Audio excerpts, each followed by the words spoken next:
What's happening, guys? Welcome to the Start Today podcast. I'm your host, Chris Cavallini.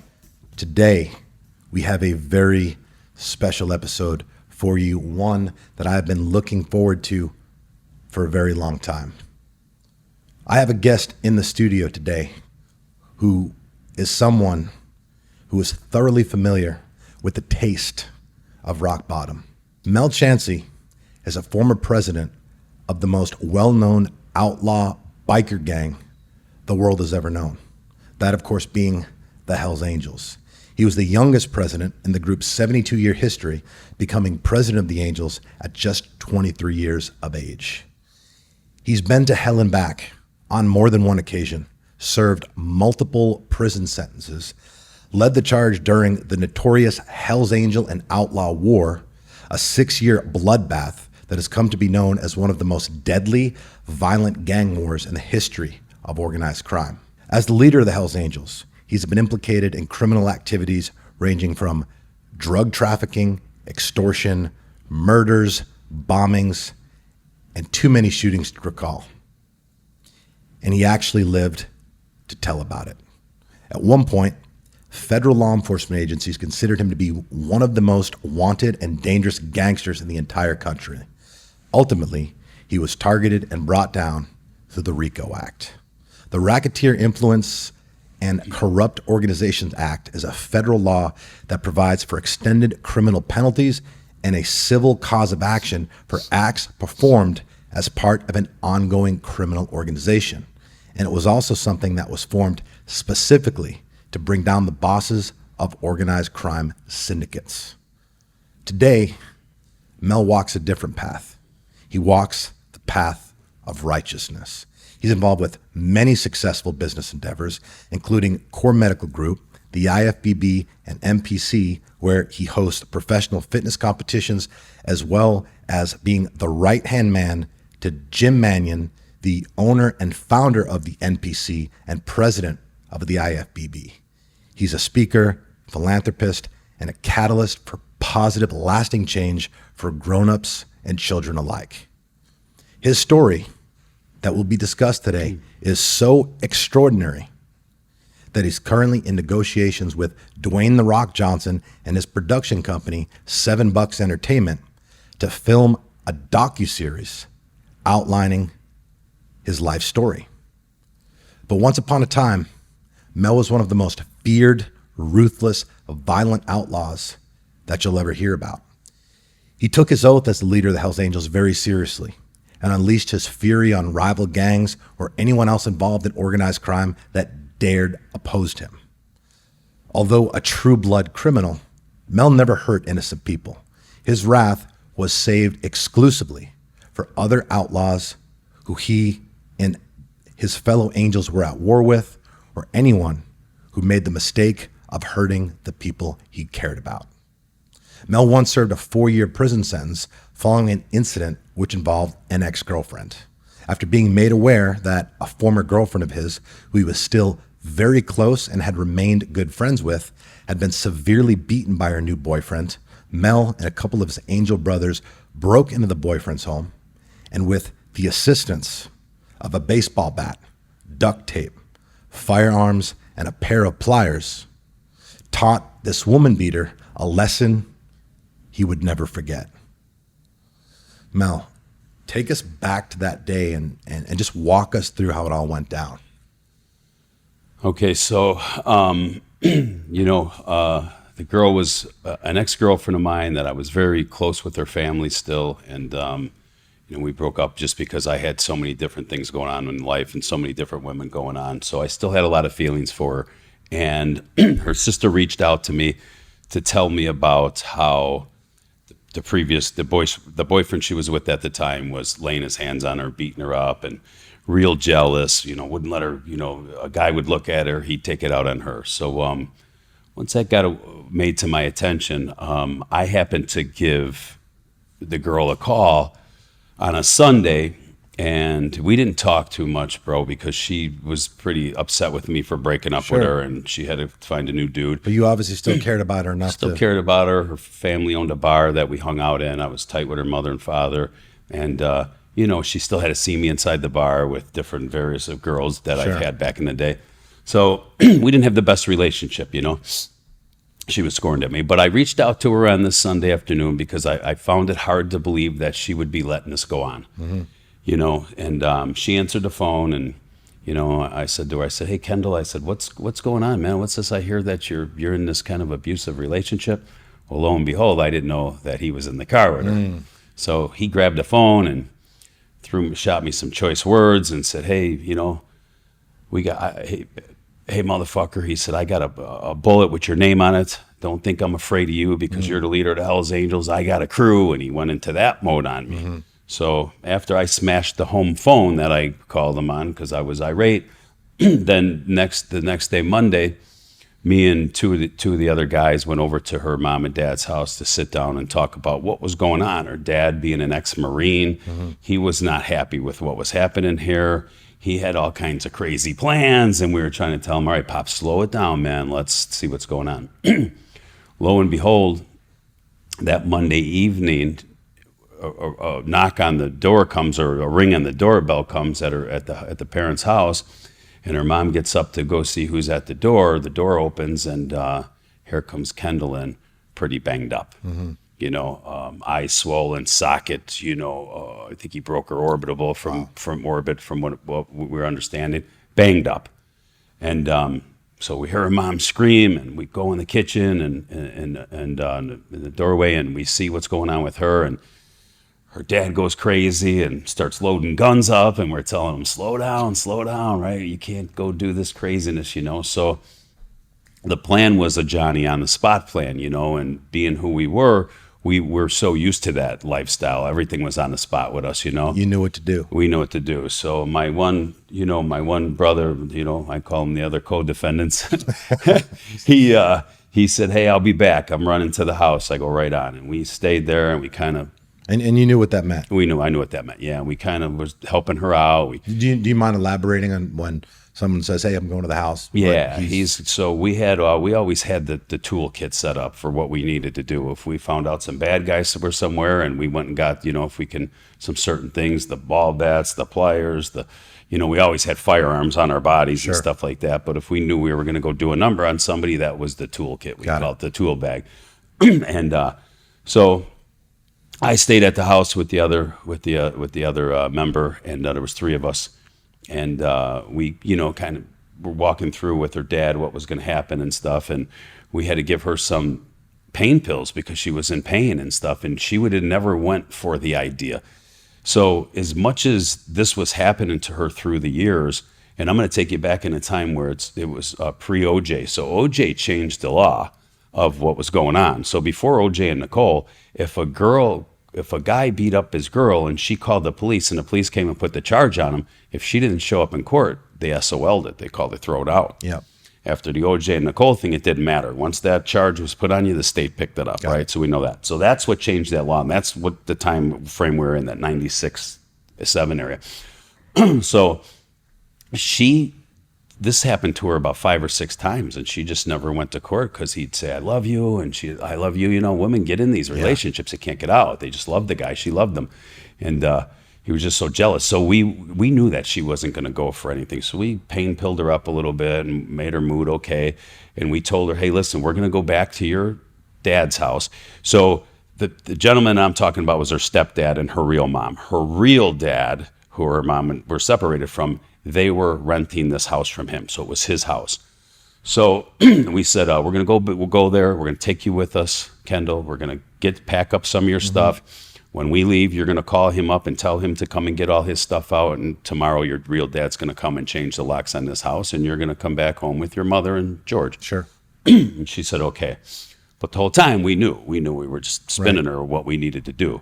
So we went. It was real cold out. I think the actual date is December 16th of 96, because you don't forget them days. You know?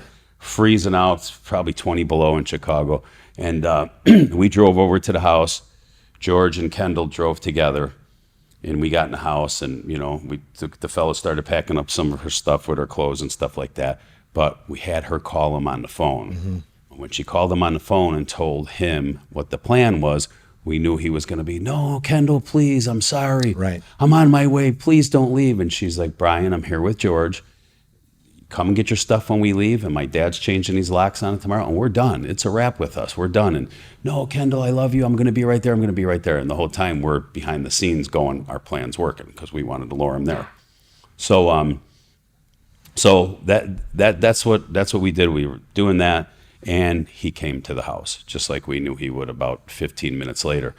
And then the plan was as soon as he walked into the door that George was going to get Kendall out the back door because of course, she didn't know what was happening and stuff like that. And that's what happened. So him and one of his guys walked in the door together, not knowing we were there, coming in to see Kendall. And then one of my guys shut the door behind him and popped on the light. I'm sitting on the couch, the living room couch, and he sees me. And what were you weighing in at that time? I was always around 290. That was my going weight back in them days. Yeah. I was always real big like that. That could be a pretty intimidating sight for our listeners. Yeah. When you go into a situation like that, the light flickers on. You have the 290-pound boss of the Hells Angels sitting on your couch. Yeah. Yeah. Welcome home. Welcome home. So, and he knew me from the nightclub. Like I said, her stepdad owned this big club. A lot of us hung out, and he was hanging out there because she bartended. So he knew me, and I didn't know him, but he knew of the whole presence and seeing me out and stuff like that. Sure. So, so when he looked at me and he was like, oh, hey, bro. Hey, bro. Is Kendall here? And I said, well, now I'm your bro. I said, but yesterday you were telling me to go F my mother and the whole 9 yards, which made me smash the phone. I said, so no, Kendall's not here, I said, but, we're here and we're going to talk. His friend that he brought into the house, I knew a story where this gentleman was beating Kendall up at the time, and his friend stopped him and said, hey, you ain't doing that shit in front of me. And I knew that story, and I asked him if he was that guy, and he told me yes. And I said, well, I got some respect for you for doing that, and that's when he said, I don't want no part of this. And that's what we told him. He said, can I leave? And I said, no, we can't let you go because I don't know where you're going to go. Yeah. So, they're going to secure you somewhere in here. What does that mean? When you're done. So they took him in the basement, tied him up, put him in the basement and stuff. Yeah. And he got out the window. But let me get to that. So, sure. and I told him, I don't know where you're going to go. They were some street guys, and they had some friends too. So I didn't know if they were going to go bring back 10 guys and we're going to be in a shootout in the house. Yeah. So, and he was cool with that. He didn't want no part of it. I said, but he just wanted to get out of the situation. Yeah, I said, because it's going to be a bad scene for your dude here. And, we knew the kid, we heard the kid was good with his hands and stuff like that. He was a fighter. So as my two guys were, done moving some of her stuff and getting her stuff together, me and him tussled in this little small hallway, and it wasn't working out for him. I was heavy, I was big, I could fight. And so duct tape him, put him in a chair, straight up chair like this, roll of duct tape around him and stuff. And that's when the baseball bat comes out, because I'm going to teach him a lesson for the beatings that he's given her, the police reports and stuff. And that's where my frame of mind was. I was in that frame of mind, like, you should have not been doing this to somebody that was that close to me. You knew, you know what I mean? And people were around telling him, like, he's going to get wind of this, man. This is not a good situation to do, I think, honestly, it also just kind of puts into perspective the frame of mind you were in at that time, that even though, look, you're an outlaw, right? You were breaking the law, like you were prepared for whatever scenario presented itself that day. Yeah. But in that moment, you had the foresight to recognize another guy who was kind of guilty by association, and that could have went a different way. And I'm sure there were situations before where, you guys had conflicts with other gangs and criminals where you guys got into it, where people were casualties of circumstance. And I think that really kind of says a lot about you, that even in your most psychotic days, you still had a good heart. And that's something that I didn't really include in my bio, because I kind of wanted to make it a little dramatic and all that. Yeah. But guys, like, Mel Chancey is one of the scariest looking individuals that you will ever see. Like, Google his name and you're going to see. He looks like it. if you close your eyes there, what would the president of the Hells Angels look like? Like, that's Mel. He looks exactly what you would think, but he's also one of the most kind-hearted, genuine, caring, compassionate, empathetic individuals that I've ever had the privilege to meet. And I've told you this in private many times, and I will continue to repeat that sentiment because it's special. You're special. And just to share a little personal story, you know, this is, you've come to Nutrition Solutions and spoke to our team multiple times, which I'm so grateful for. You've impacted the lives of people all over the world, but a lot of people here at the company. And it's really, really amazing that, you know, they have the opportunity to learn from you, for you to share your story. And, you know, here we got people that have been through it, been through their own trials and tribulations, and hearing the story and just the extraordinary circumstances of your life, it gives them more than inspiration. It gives them hope. And, you know, I have firsthand knowledge that there's multiple people who literally Mel met at a talk he did at the company, coming through and spent some time talking to, and then ultimately gave his personal phone number to. Yeah. And that is not something that is common. It's not something you see. And I will tell you that it just means so much to me. And I know it means a lot to them. And that's who Mel Chancey is present day. And I believe you were always that person to a certain extent. Yeah. But backing up, man, how do you get into the Hells Angels? What drew you to that life and what brought you to that place? Well, The guys that I signed up at a little gym back in the day, you know, and this is in the 80s, where the little key gym was $10 a month. Get the key, you go anytime you want. And there was two guys in there, and they were bigger guys. They wore jeans, work boots, you know, probably didn't train much of legs back in them days, but they were big upper bodies and stuff. And they were involved in a motorcycle club called the Hells Henchmen, which we ended up, that group became the Hells Angels. We started the first chapter in the Midwest. Chicago was through us. So the guys that showed me how to train and deadlift and the crazy training that we all know about that makes you that massive big bodybuilder were the same dudes that showed me how to.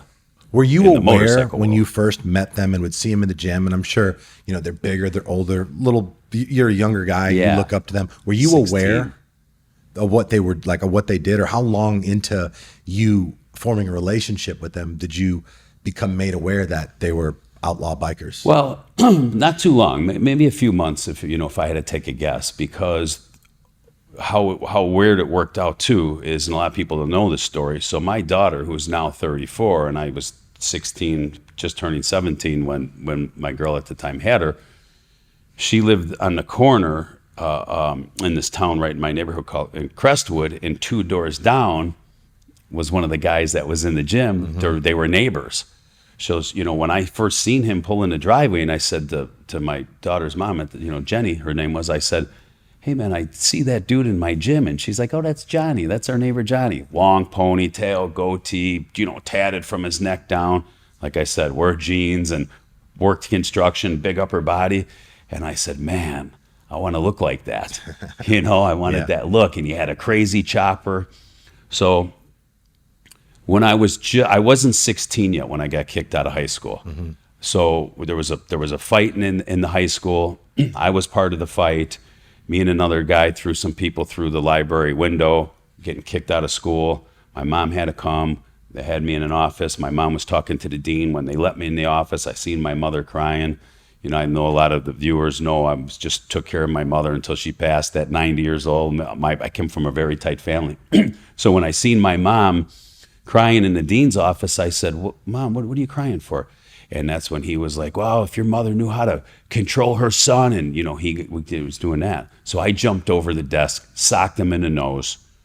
The dean socked him in the nose, broke his nose. I ran out of the office, ran through the neighborhood, you know, did the warrior scene all the way home. Where were you going? I was going back to my mom and dad's house, right? But I was just jiving through the neighborhood. I heard the sirens. I seen the police cars out looking. So I made it all the way, you know, like a 25-minute run through these houses home to my mom's house. I get to my mom's house, and at the time running the bank in the town, which she became a crossing guard later for, but everybody knew our family. Yeah. My dad was the baseball coaches for all the kids. I mean, the Chancey family in this town we grew up in, Elsip, was my mom ran the bank, my dad ran all the sports with the baseball. I was on the baseball team. They were there waiting for me. So anyways, I wasn't 16 yet. My mom and dad had to pay for the damages to the dean. Yeah. They kicked me out of the district. I was going to have to go to another district. So my mom was going to have to drive me 40 minutes away, take me to school. And I basically told her, Mom, you're going to drop me off at the front door and I'm walking out the back. School and me is a wrap. I don't want to go no more. So she signed me out. So it was great because it was summer and my family was, a good middle-class family. My dad, hard worker, my mom working, my two sisters. We had a big pool in the yard. So I'm lounging in the pool every day thinking this is great at 16. And then one day my mom came home with some construction boots and she said, you're going to work. And I went to work for my uncle's concrete company, and that's what got me into the concrete. And lo and behold, that's what this John was doing, pouring concrete. So when I couldn't get along with my uncle after a year because he was a slave driver, so to say, he lived for that hard work, and I went and got on John's crew. And then that's when I got my first motorcycle. At 16 years old, 17 years old, I was able to get my first IROC back in the day. Them were the big cars. I got a Harley. Everybody else was on the school bus, and I was pouring concrete all day. Making money. Making, 17, 18 bucks an hour back then. And that had to be 87, 86, somewhere around there. Yeah, manual labor pays well. It's hard work. It's hard work, but I was, I had the fruits of it. I was able to buy what I wanted to, So once I got the motorcycle and stuff, and then, I started hanging around with the Hell's Henchmen and going to their parties and seeing what it was like and seeing the girls and the guys on the bikes with the colors on and stuff like that. I got bit by that bug and I was training with them guys and stuff like that. So at the time, the rule was you had to be 21 years old to get into a motorcycle club. You got to be in a bar and stuff. So this guy who ended up being my sponsor, which he's right here on this tombstone, Big Al, and he got killed in '92. Was that in the war? With the war stuff, yeah. So we're going down one night, and it's real cold out. It's winter. We're in the car, and he said, "Okay, I'm bringing you up for hang around prospect or for prospect status." Which basically means you go from being a nobody to being officially in the gang. A prospect. Yeah. Kind of like I see you do here. Yeah. I mean, with your thing, you're very structured here. And it reminds me of that. These guys, your team earns their way up to the ladder, To prospect. Yes. So I said, okay, Al. And he goes, and Al was a big, heavy set guy. His nickname, we called him Slob because he wasn't, the obese fat bastard fat. Yeah. But he was 6'2", heavy gut, barrel chested, big biker. So he said, all right, when we get there and they get you in the room, you're 21. And how old were you? 17. Got it. He's like, you're 21, you got it? And I go, yeah. He goes, okay, they're going to ask you. And I go, okay. He goes, you look fucking 30. And because I had a goatee, already, I was already kind of built from training a little bit, all natural still, but I had a nice little build. I was pouring concrete, so I was, look surfer big, Yeah. And so he gets me in the room with the president, the vice president, the sergeant arms, all the officers, right? And they said, so you want to make this official, huh? You want to be a prospect? Yeah. We're at war with another motorcycle club, And I said, okay, yeah, I know that. And they said, okay, you're ready for all that? And I said, yeah. This lifestyle could throw you in prison, could throw you in, the grave. I know, I'm ready, okay. The president, he says, okay, hey man, how old are you exactly? We know you're a youngster, but how old are you exactly?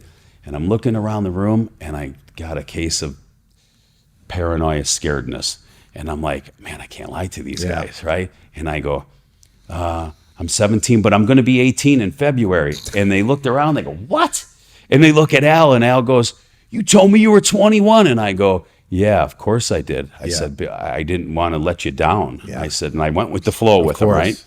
So they were like, Mel, you can't, we can't do that, man. You got to be 21. I said, okay, but you can be our friend and you can come to the parties and stuff. And I said, good with that. So that 35-minute ride home from that clubhouse back to our neighborhood was very intimidating for me because Al was really pissed off at me. I said, bro, I got scared, man. It was an intimidating situation to be in for a young man. I'm in the clubhouse of the Hell's Henchmen, who is, is a notorious motorcycle club here, He goes, I get it. So 1 year later, I kind of disappear. I'm training, working, just doing my own thing. seeing the guys at the bars once in a while, and I wasn't going to the clubhouse. They invited me down for a big party. I went down for the party. They bring me in the room, and the president at the time, he goes, how old are you now? And I go, 19, man. It's only a year later. He goes, fuck, you're gonna age terrible. He goes, you look like you're in your mid-20s, you know? And the pictures you've seen of me at 23, I mean, I look like a grown-up. Yes. Man. And so they're like, listen, man, you got a lot of heart. The guys are always seeing you out and this and that. So we're gonna bend the rules, man. If you want to come around and be in the club, then you can start prospecting. And that's not something that was common or done. Maybe perhaps had never been done at that time in that organization, as far as them breaking the rules. That's not really bending the rules. Yeah, bending the rules. Yeah, breaking their own rules, so to say, you know. And I was like, okay, cool, man. I appreciate it. And you know, that's how I worked my way into the club with the Hell's Henchmen, you know. And we were fighting with another motorcycle club, a local motorcycle club in Chicago, but it was, you know, as I call it, and I know you laugh, I call it the school ground fights. Yeah. Beating each other up in the bars, ball peen hammers, some axe handles if they can get, you know, you trying to use the axe handles on us, and you know, they not deadly, not guns, not deadly for like shooting and killing or nothing like that. You know, they grabbed a few of our guys one time, 4 or 5 guys in a bar, and there was about 20 of them, and jumping on the guys, the kicks to the head, the stuff like that, which I always say is the playground stuff, because obviously later what we got into was much different. Yeah. So, and I was out.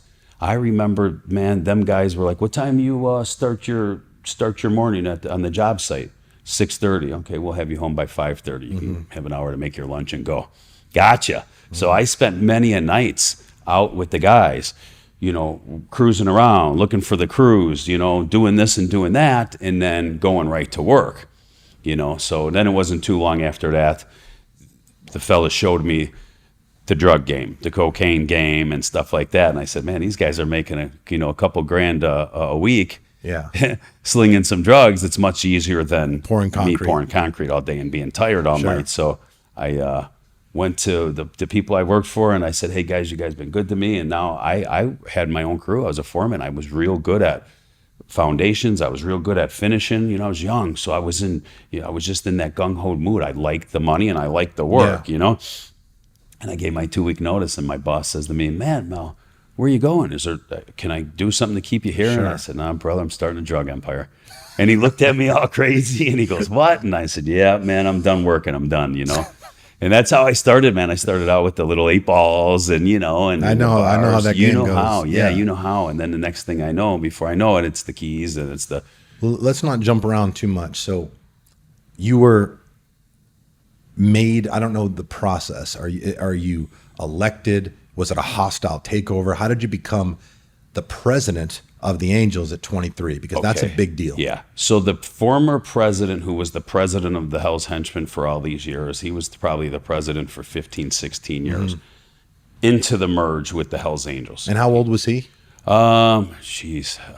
He's in his upper 70s now. I'm 51. So, he's about 20 years older than you. Yes. Yeah. So he was probably in his 40s. At the time. His upper 40s, Got mid it. to upper 40s.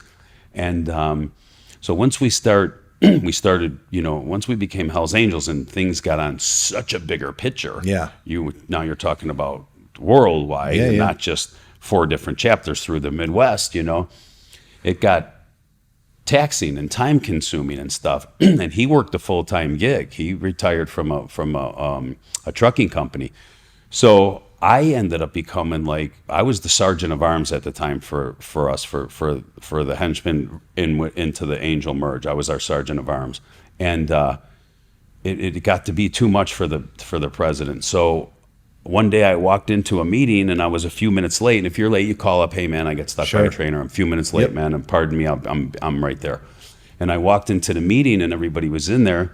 And I sat down and they said, so my nickname was Road, which you just are finding out of all the years of us being friends. I've known you for years. I've never known that. Remind me to tell you that story, how I got the name. But anyways, they said, hey Road, listen, man, we took a vote and you're not the sergeant of arms anymore. And I said, really? How could you guys take a vote without me being here? How are you bringing this up to me and you're not being here? I said, I'm not the sergeant of arms. I'm like, man, I bleed this chapter. What are you talking about? And that's when Jerry, his name was, he said to me, he goes, "Hey man, we nominated you to be the president." I was like, "What?" Like, wow, man, I'm taken back. Totally unexpected. Totally Didn't no see it vote. coming. Yeah, because every year is a vote for the leaderships, and it's a vote. One man, one vote. You know, if you want to bring somebody up to run, they vote on him. But usually in that deal, whoever's the president, and if of course, and he's doing a good job, and things are going well, it's really he's going to keep the reins, for a while. But you still vote on him. No one's going to run against him. He's the boss. Sure. But he stepped down and did this on his own. He brought it up to the guys and said, "I think he's going to be perfect for us as our president. He gets around. He knows everybody. I traveled everywhere. I was in California. I was in New York. I was just traveling and maintaining what was happening." But things got gritty there is when we switched over to become Hell's Angels, because the Outlaws, who were the dominant Midwest motorcycle club at the time, who were at war with the Hell's Angels from the late 60s, 69, 70, did not like that. And when they found out we were doing that merge, we sat down with them at a table while we were still henchmen, and we told them, yes, we are going Hell's Angel, and we are doing this move. And we were in a restaurant, about 6 guys, 6 of them, 6 of us. And that's when they got up from the table and said, "Well, there's no more discussions here, boys. We'll see you when we see you." Yeah. And I knew it was live then, because them dudes were serious dudes. We're gonna get into the war, because you and I last night smoked one or two. Yeah.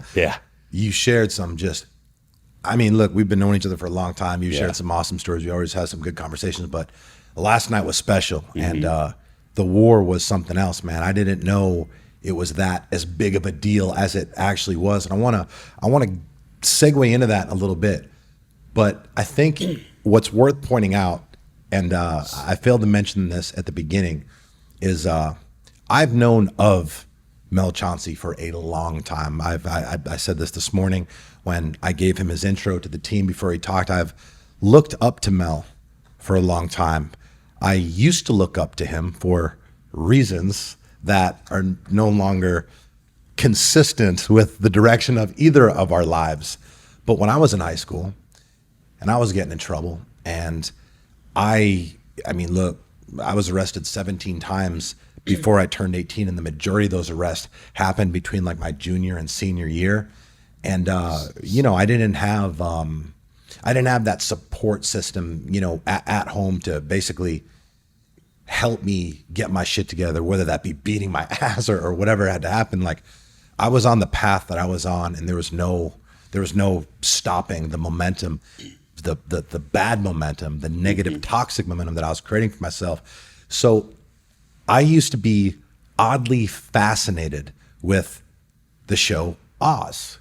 And I was also oddly fascinated with gangsters, with real life outlaws, with crime, like with the mob, with the Angels, with people like Mel. And I knew about Mel. I knew what this man stood for back then. Funny story about that show Oz, which is so fucking crazy. I was obsessed with that show. I idolized you, but I never made the connection that you were you on Oz. Yeah. So Mel was in a really famous TV show back in the late 90s called Oz. It was a HBO series about life in prison. And I became obsessed with that show because it basically showed like life in prison, the different gangs, the whatever. I was so obsessed with that show that when I was 15 years old, my second tattoo that I got was a tattoo on my left arm that a guy, the Ryan O'Reilly, the Irish kid there, that he had. I mean, I was literally thinking that ultimately that was going to be my life. So I was fucking in it. Yeah. And it's really, really interesting, because obviously both of us have changed our lives. And, now I look up to you for much, much different reasons. But I want to know, the audience wants to know. I mean, I already know, but right, I want to get it out of you. Talk to me about the lifestyle. Talk to me about the day-to-day. Talk to me about your roles and responsibilities. When you're at war, which we'll get into that more in detail, like you're not just walking the streets. You're not just going to the gym to train normally. You're not just going to the bars and hanging out. You're doing those things, but you're doing it in a very deliberate way. So talk to me about the day-to-day lifestyle, operation, and overall mindset that you had as the president of the Hells Angels. Yeah. So it was definitely, how do I want to say it? It was definitely hectic now that I look back at it. But with me training and loving the gym and stuff like that, that was the love of my day. So every day that I trained, I needed to go to the gym. Well, obviously the other team knew where I was going to this gym. I trained at this Gold's Gym. So they, of course, knew where I was. I was always out running. I was young. So at nighttime, I was out hitting Partying. all the strip clubs, partying, you know, as I'll tell the viewers, but as a lot of people know of me, I've always had multiple girlfriends in my life all at the same time. You know, I had a girl that when it was over with, after the first prison sentence, I was with her 8 years, 6 years, 4 years. Kendall was the 2-year one. And I had them all set up in different spots, a house, a townhouse, an apartment. And that was, you know, the spots where they lived. And I bounced around. The 8-year girl, her name was Nancy. That was my queen bee at the time. I sheltered everything from her, but the rest knew about each other. But I kept everything from Nancy because that was the one back in the day that I thought I was going to ride my life out with. I sheltered her from the club. I didn't bring her around that stuff. I was going and doing all the other stuff without her knowing if she thought I was out of town or whatever. So and then I was out constantly in the clubs, you know, with the normal chicks, you know. So I had, you know, we call it the harem back then. Everybody's like, yeah, Mel keeps that harem. And so I was constantly out. I mean, But when you're in the gyms, you told me you'd be in there with a team of security as you're training. I just couldn't imagine walking into a gym and seeing that. That would be a very intimidating. Yes. So, you know, at first it wasn't like that. I'd be training in the gym. I'd have my gym bag next to me with the guns in it and stuff. And I'd do a set and kind of look out and make sure that nobody was bum rushing the gym. Yeah. But then after they were calling the gyms and we were hearing the grumbles and they went to a few other gyms looking for me. I don't know if it was just to throw me off. Maybe they'd think I didn't know. Maybe to get, they're looking at a gym 20 minutes away. They don't know where I'm at. I knew they knew where I was at. That's when we put the team together. That was my security team. So when I was training, they were at the front door and sitting up, by the shake counter and stuff like that, pistoled out. Anybody comes in looking like they didn't belong in that gym. Yeah. My guys were going to see who they were. Mm-hmm. You came in with some tattoos and some facial hair. Oh, you could believe my guys. If they didn't know you, hey, what are you doing? Who are you? Mm-hmm. They didn't let nobody get by me. Taking girls out to dates, man, taking them out to the nice places in Chicago. I mean, the most expensive restaurants, because I'm making a ton of money back then. So basically during the height of the war, you're not trying to be low key. You're not trying to be discreet. You're literally doing the opposite of that. I'm driving around in a Corvette with Mr. 187 on the plate. Which 187 for those who don't know? Is the penal code for murder, So I'm flamboyant. I have business cards that have made that said Crime Incorporated, we supply what you demand. I'm just pushing the button at the federal prison going, take me in, right? Not knowing it at the time, but I mean, I'm just I get it. Flamboyant. I get it. 23, 24 years old, making a gang of cash and having the club on the track of, man, we were outnumbered in Chicago. As far as revenue, you said you're making a ton of cash. The majority of income that you guys had coming in was from the drug game. And the guns. Got it. The drugs and the guns. I was able to get, nice. Source of revenue through both. Yeah. I didn't have a care in where I had the girls, I had the money, I had the different spots, and I was living that, I don't want to say everybody's dream because not everybody's doing that, but I'm at 23 years old, I'm like a kid in Toys R Us. Like they opened up the door and they said, son, run through here, everything's free. And I'm running through, right? And keeping the crew on track and keeping us, making sure we're taking care of business and that. We were very outnumbered in Chicago, from the other side. The Outlaws were very, very dominant there, man. And at the height of everything, we had 27 guys, and in all the areas around us, the Outlaws put their crews together. I mean, they can put 120 guys together in 30 minutes of phone calls. So we were really, outnumbered. But what kept us strong was the unity we had with each other. We had a young crew, me being the youngest, but I showed you a picture, and we had a very young crew.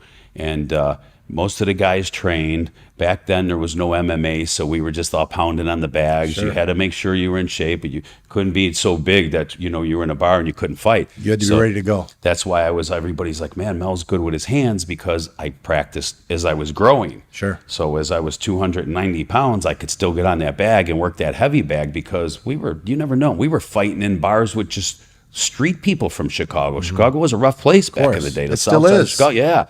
I mean, you got to get a guy that gets stabbed in the bar and they're shooting pool over him. Nobody breaks stride back then. So it was very, very hectic. It got to the point where, like I said, I would take a girl out for, let's go downtown to Tavern on Rush and eat tonight. Okay, babe. Okay. And then the three guys are sitting at the table next to me. Sometimes they'd sit at the table with me and stuff. But if it was like the girl and I was trying to have like a halfway romantic dinner with her, the fellas would be like, we'll just be at the table next to you, or be at the bar right here, and stuff like that. So, it was crazy. I became, without knowing, public enemy number one to the federal government. To back then, Janet Reno was the Attorney General of the United States. Janet Reno was, and the things got so crazy with the bombings and the shootings and everything like that the government put a full court press on us. And Janet Reno named it Operation Lucifer. And so what happened under this Operation Lucifer case, they raided 5 of us, me, the vice president, the sergeant of arms, the secretary, the treasurer. They raided 5 of us on this one morning. And they locked us all up, and they really got nothing. At one of the guys' houses, they were scraping cocaine off a mirror. I mean, little minute dust like that. My house, they grabbed a drawer full of steroids, which I took back, and everybody knew I was taking steroids. They grabbed about 32 different guns that were locked up in a safe, and my girl had a gun card at the time. I didn't, but I wasn't a felon, so they couldn't charge me with none of the guns that were in the house. And so they charged me with inositol, and I know you're probably familiar with that, which is a vitamin B. It's called inositol. And but back in the day, everybody cut their cocaine with it because it was white, it didn't smell, it was pure, it was a vitamin. Yep. And so I had a big jar of it, a 1-pound jar or whatever like that. So they said that they did some testing on it, and they said I cross-contaminated it by putting a spoon from the cocaine, and they charged me with 1 pound of cocaine, which when we went to court, everything got dropped because it was all just pure inositol. So long story short, that Operation Lucifer got everybody a misdemeanor. So you could imagine how pissed off the government was when... Because let's just paint the picture, because people who've never been through the system don't understand the man hours, the time, the energy, the money. Like, they're fully fucking committed. Their purpose, their agenda, months, in some cases years of their life is dedicated to one thing, and that's getting a conviction. Yes, a solid conviction and not a misdemeanor. No. I mean, it was so bad at the end, they were like, hey, will your clients plead guilty to 1 year in prison? And our lawyers were like, no, we'll go to trial. Right. So then finally they were like, okay. They couldn't charge me for the distribution of steroids because what got them in our houses was 3 consecutive trash pickups. They were taking my trash from the street. We didn't know it. They were getting syringes out of me because I was injecting myself and everything like that. So they tried to charge me with the distribution of steroids, which would have been the felony, but they couldn't get it on me because obviously I was a bodybuilder taking the hormones. They had the broken needles in there, the broken ampules and stuff like that. So like I said, I pled guilty to a misdemeanor, got a year supervision. So did the other 4 guys. They got nothing on them. It was a big flop. And that's when I knew right then and there that the shit was on. The shit was on. And now we were at kind of, so to say, a war with the federal government. So now there is, in fact, 2 wars going on. 2 wars going on. I say it all the time. I had the other guys that were trying to knock my head off my shoulders and put it on a mailbox stick. And I had the government that was trying to pump me sunlight through 100 years in prison and put me under a prison. So, we had 2 fronts going on. We were trying to fight everything. So once the war got crazier with the Outlaws and the bombings happened, that's the 3rd largest car bomb that you see on the gangland that got detonated at our clubhouse, Oklahoma. So was Gangland? I'm not familiar with the TV show. I don't watch a lot of TV, as you know. Was that show loosely based off actual events that happened between the Outlaws and the Angels? So there's a gangland called the Biker Wars, and it's in the Midwest, and it was the war between the Hells Angels and the Outlaws. And the federal agent that did my RICO, Chris Bayless, that I speak in the schools with now, he's retired. He was on top of it. That was his thing. So they came in and did the full court press. Well, Chris Bayless, he infiltrated our Hells Angel chapter in Rockford, Illinois, which was 2 hours from us. So he got in with a member that went bad. So he brought Chris around as a prospect, hang around first, and then as a prospect. Yeah. His story was that he was an airplane mechanic and this and that. Well, he knew with the federal agent said he could never meet me because he grew up in the neighborhood I was from, and we have mutual people. Sure. So he could It's too never be risky. around me, and somebody say, "Hey, Yeah. why you got Chris with you? He's ATF agent." Yeah. So, but their ploy was to get to me through course. the Rockford chapter, So every time. So for the very first time that we were putting this plan together to go out and intercept a motorcycle club that was supporting the Outlaws back in the day in Rockford, we were going to come and put a beating on them in this big party that they were having at this bar. I'm in California, and my guys call me up on the highway, and he says, "Hey, bro, we're pulled over, man. The state police got us all pulled over." And I go, "Why?" He goes, "They just descended on us and pulled us over." And I'm like, "Okay, I know you guys are dirty." He goes, "To the teeth, bro." And I'm like, "Okay, man, call me if whatever happens, let me know, So he calls me about 30 minutes later, and he goes, "They let us go. They turned us around and told us to get back to Chicago." And I go, okay, pretty weird. No searchings of the cars or nothing? No. But they knew where we were going. They said, "You ain't going to that ARM party." The name of the club was ARM. "You ain't going there. Turn around, hightail it back." Okay, I said, okay, coincidence, fluke, no big deal. I didn't think much of it, Sure. Well, then another incident, same kind of thing. They're leaving the clubhouse in Rockford, and they got about 20 of my guys in Chicago there. I'm not there again, and they're going out to rock and roll with this other team. They all get pulled over down the street. They call me up on the phone, and I'm like, this a couple months later. I said, "Wait a minute, man, what are these guys in our back pocket? How are they intercepting us when we're going to do something?" So the Outlaws didn't have this going on. So everything they were pulling off was working. The shootings, the killings, and the bombings. And we're like, wait a minute, every time we go to do something, we're getting pinched by the law. Lo and behold, here's the federal agent right in the scene with the member that's telling him everything. "Hey, man, you got to leave Rockford right now." So his deal was he had pagers and stuff. When he got a page, he had to go. He was an airplane mechanic at the big airport. Yearbook. He took the fellas to his mom and dad's grave. The federal government does it all. Yeah. They showed everything because we want to know who you are. I want to like me. I know you. I've known you for the last 7-10 years, whatever. I could say, "Hey, I know him," and I know what he does for a living. I know him. That's how the guys want to know. So they set Chris up in this whole great role. His mom and dad were dead. He was an airplane mechanic. He had to leave on call at the drop of a dime. So whenever they knew that I was coming to Rockford with my crew, when I was personally there, Chris would get that call. The member would tell him, "Hey, road's coming." "Okay, hey guys, man, I gotta go. I gotta go to work. They just called me. Look at the page. I gotta go." "Yeah, no problem, bro," because they want you to work. You can't have everybody doing crazy illegal shit. So he was working. So he got out of there. So I never had to see him. And funny story is when I seen him for the first day, when they kicked my doors in under the RICO, and we all got to the federal courthouse, which was 3 hours away. There was 4 of us on this RICO thing in 2004. And I'm looking, and I'm like, man, who's the biker dude with the ponytail and the big beard standing next to the U.S. attorney? And the 2 Rockford fellas put their heads down. And me and my sergeant arms at the time from Chicago, he didn't know who he was either. And they put their heads down, and they go, "Oh, man, that's Chris. He was a prospect for us for a while." I said, "What?" "Yeah, he's an ATF agent." Wow. I go, "Oh, F- on that one, huh?" I'd never seen him. So that's how I got to know him from there on. But so that's when that press started with us. So they were intercepting a lot of stuff that we were going to go out to do, which in hindsight, it's probably great that got to happen because my RICO indictment probably would have been much worse. Sure. Because they thwarted off a bunch of stuff that we were going to do, and we were just all baffled. Like after the 3rd time, we're like, something's up. Yeah. But who do you blame? You don't know, and you're not going to go just throw that out there. Who's bad? Who's letting these guys know this? How are they knowing this? It's a complex lifestyle to live. Yeah, it's rough. So it was definitely hectic. Getting back to that, it was very hectic. But I was out. We were out everywhere. I just refused to stay in. The only thing that we didn't do is we just didn't go ride our motorcycles freely, because a couple of them guys got shot off their motorcycles on the highway. Yeah, moving open target. Moving open target. And once that started, I remember telling the crew, like, guys, man, we're in a real war. Yeah. This is hectic. And we lost brothers. You got to take certain precautions.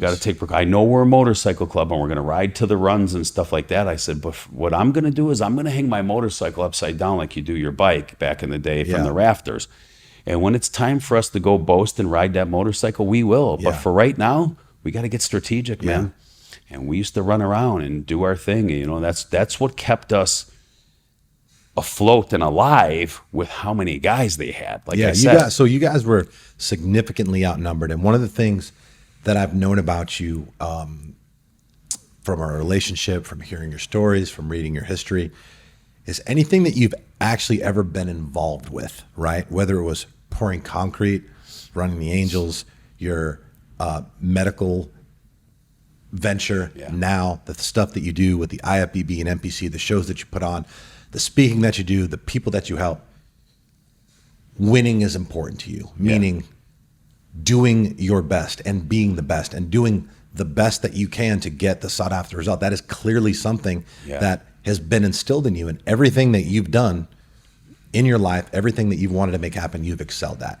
And what I basically want to know is, obviously you're somebody who leads by example, and you're somebody who's always led by example. Now, one could make the argument some of the examples that you set back in a former life maybe weren't the best examples, but they actually were in that life. In that environment. Talk to me about the importance of leading by example, and just give some just very specific things and references and examples, if you could, of how you did that as the president of the Angels. So getting back to the house thing that we opened up with, Harry, the fellas that were at the house with me, I actually had 2 members of the club that were in from San Francisco. They were in visiting and staying with me.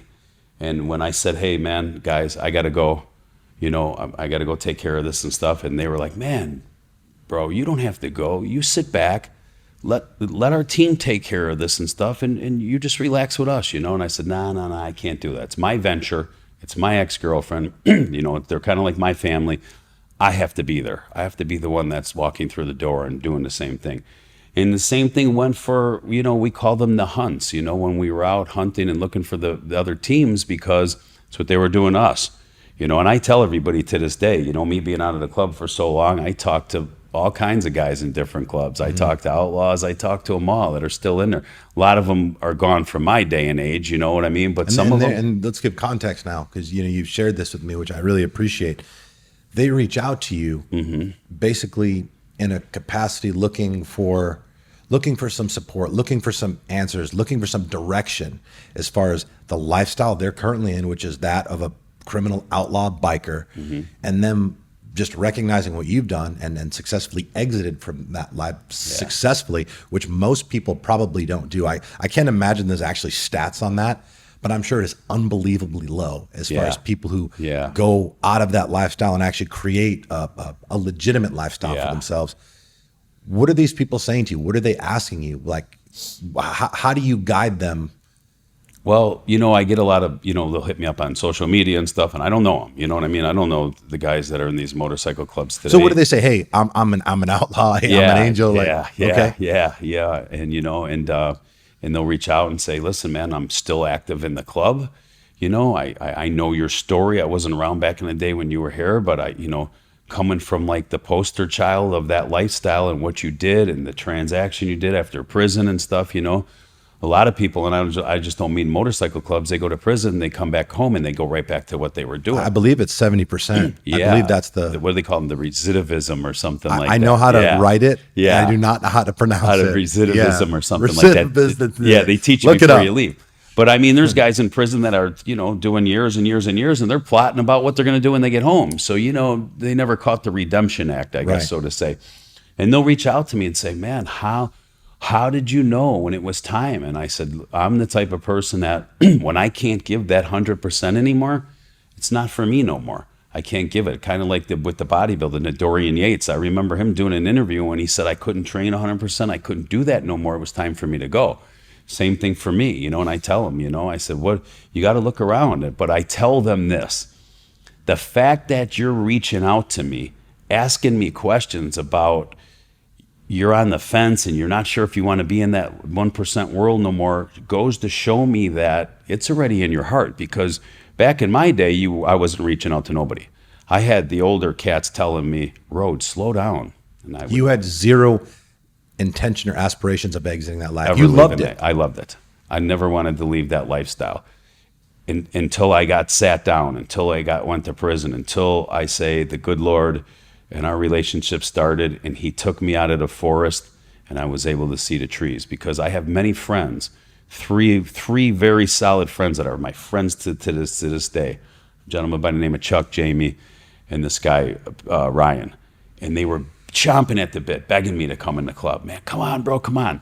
In my 13 years in the club, I sponsored one guy. One guy. And I kept telling him, it's not for you guys. You guys see the glitz, the glamour, you see the patch, the girls, you know, we're running around, the money and stuff. But you're not seeing it all, man. You're not there when we're closing the casket. And I tell this story on a dear friend of mine from Rockford that got killed and in the war. And I've known him, you know, was friends with him forever. And I know his daughter, and his daughter was like probably 15, 16 at the time. And Monty had a real long, you know, white and salt and pepper hair, real long. And before we were getting ready to close the casket, we put his colors over him and stuff. And his daughter jumped up in the casket and was rubbing her dad's hair and crying and stuff. And we're just sitting there looking like, geez, man, you know. I told my friends, you don't see this part. You don't see what we have to deal with behind the scenes. You don't feel it. Nobody got killed that's close to you yet. You don't, you know. And you know, and I remember looking at that and, you know, and finally grabbing her out and holding her and stuff and closing her dad's casket and putting it down and stuff and looking at my guys and saying, you know, we did this, man. This is the lifestyle that we're doing. We could have probably helped to stop this, you know, but we just, their team and our team let it go crazy. We did it. But on that note, give them one by the end of the week. I want this happening on the other side by the end of the week. And we just walked out of there. And that's how life was for us back then. For me, it was nothing we'd be in the strip clubs and we'd have pagers, you know, we're going back to the late 80s, early 90s.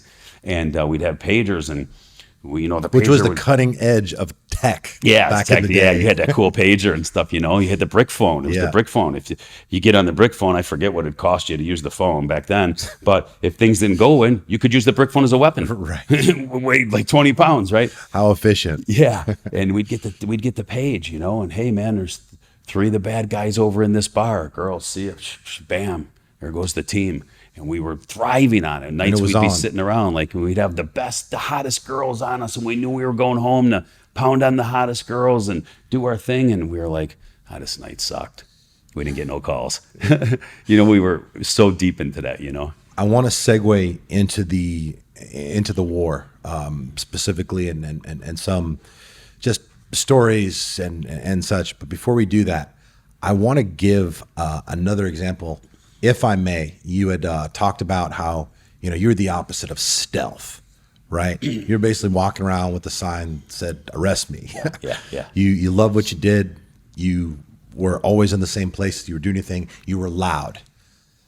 A good example of that happened in 1999 when you came out on national television with the rest of the Hells Angels in the front on your motorcycles with Hulk Hogan and the rest of the NWO. This is when the NWO was blowing up. This was at like the peak of the Monday Night Wars, which, I mean, millions of people are watching.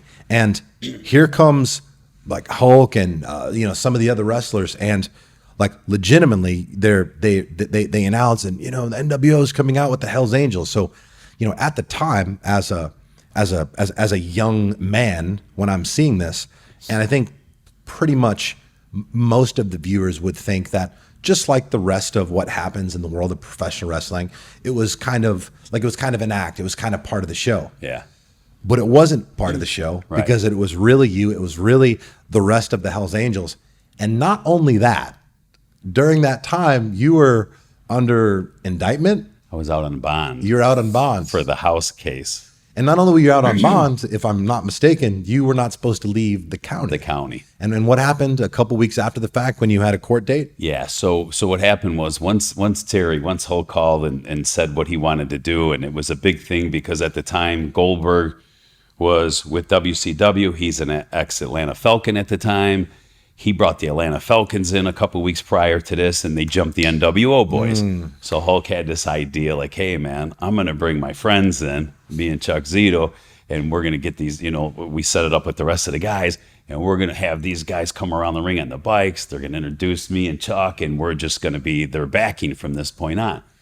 So I said, yeah, I'm game for that, man, And Chuck's like, let's put some guys together. And he got some New York guys. We got some Kentucky guys. We did it in Knoxville, Tennessee, like you said, Monday night. And it was awesome, by the way. It was a very intimidating sight. Yeah. Seeing Hulk come out, and then you have what looked like legitimate bikers, and as it turned out, you guys really were the deal. Yeah, it was an awesome entrance. A lot of people didn't know, and a lot of people were like, oh, yeah, they brought some fake guys. That weren't really the Hells Angels, and of course it was, So I'm not supposed to be out of the county. I'm starting the trial we're already fighting the case for 14 months, 15, 16 months or something like that. It was a long time. We're out on bond. So I said, man, I'm going, what's the big deal? No, I don't even think they're going to know. Well, lo and behold, I think. By the way, it's on national television. National for those TV, of you who don't know, yeah, they might not know though. So it was like a week later or something like that. It was very close. We get in the courtroom on the Monday, and we're getting ready to start the trial for this case and everything. And the three states' attorneys like, Your Honor, we got something we want to bring in evidence. We want to revoke Mr. Chancey's bond. Here he is. Boom, they pop the tape in. They show me riding around the ring. Here he is in Knoxville, Tennessee last Monday or 2 Mondays ago. He's blatantly doesn't care about your orders. He's not supposed to leave the county, blah, blah, blah. He doesn't care. We want to revoke his bond and keep him in custody. So the judge watches the thing, and my lawyer stands up and said, hey, it was a business opportunity for Mel to make legit money, boom, boom, boom. So the judge says to the state's attorneys, listen, his trial's starting today. It probably ain't going to go till the end of the week. It's going to go for 4 or 5 days. These three gentlemen been coming into the courtroom every month, lock, stock, and barrel. They put their money up on bond. I'm not revoking their bonds today. Let's get past this. Yeah.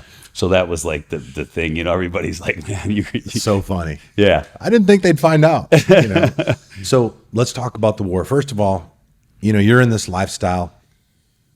You're selling guns, you're selling drugs. You're competing for territory. Is that essentially what the issue was? Where this the rival outlaw gang and the Hells Angels, you guys are basically competing over territory to sell whatever it is you're selling in these areas, and to be the biggest dog on the block. Right. And they had the numbers, you said. Yes. Yeah. And do you know how significantly you guys are outnumbered by then, like percentage? Wow, I would have to guess. I would probably say 4 or 5 to 1. Yeah. Yeah. So again, back to your point, you had to step up and lead and get strategic in order to counteract and combat that deficit and overcome those odds. Tell me a little bit about just some of the situations that materialized during the war, some of the more significant like acts on both sides, and just some of the things that you remember from that point in your life. Obviously, it went on for 6 years, if I'm not mistaken. That's a long time to be living with that kind of stress. Yeah. And I would just love to hear your insight. The audience would love to hear just what life looked like during those times, and how nasty it truly got. Yeah. Well, I mean, one of the they kind of were the leaders on where this war was going, so to say. We were kind of like sitting back and seeing where it was going to go, and then they would do something. There's always an unwritten rule. You never came to nobody's house. You never beat nobody's girl up. You just took it between the men.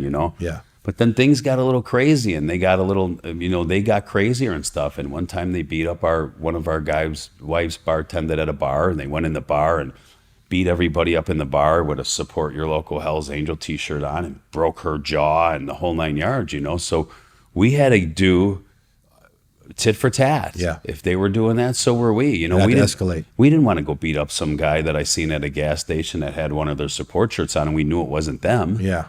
The guys don't wear their own support shirts. Yeah. They're just someone who thinks it's cool to wear the shirt. Yeah, and all of a sudden now he's getting his head kicked in because they got the shirt on. We didn't want to do that, So things were getting very, very crazy. and they got technical at the bombs, man, and we didn't know it at the time. We were kind of like, They had you on the explosives proficiency. yeah, for sure, bro, for sure. I mean, some of the guys I was with were like me. We didn't barely know how to put the batteries in the pagers. We weren't savvy, And then they did that bomb at the clubhouse. They blew up a member from Rockford. So we all had electric starts on our car. It was mandatory. Since I had the vets now, I had in the back of the vet where the trunk opened, I had a mechanic's, the thing you lay down and get up underneath the car, but I had a mirror on the top of it. So I would pull this mechanic roller out, look up underneath my car with mirrors every time I got in and out of the car, every time I got out. If I went to a store and I came out and people would be in the parking lot like, what's this dude doing? I'm up underneath the car seeing if they put a device somewhere.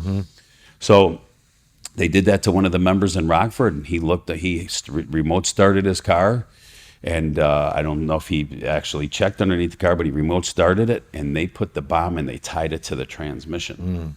So when he put it in reverse and that yoke spun, it pulled that cord and it blew him up in the car, and he lived. He died 2 or 3 times on the way to the hospital.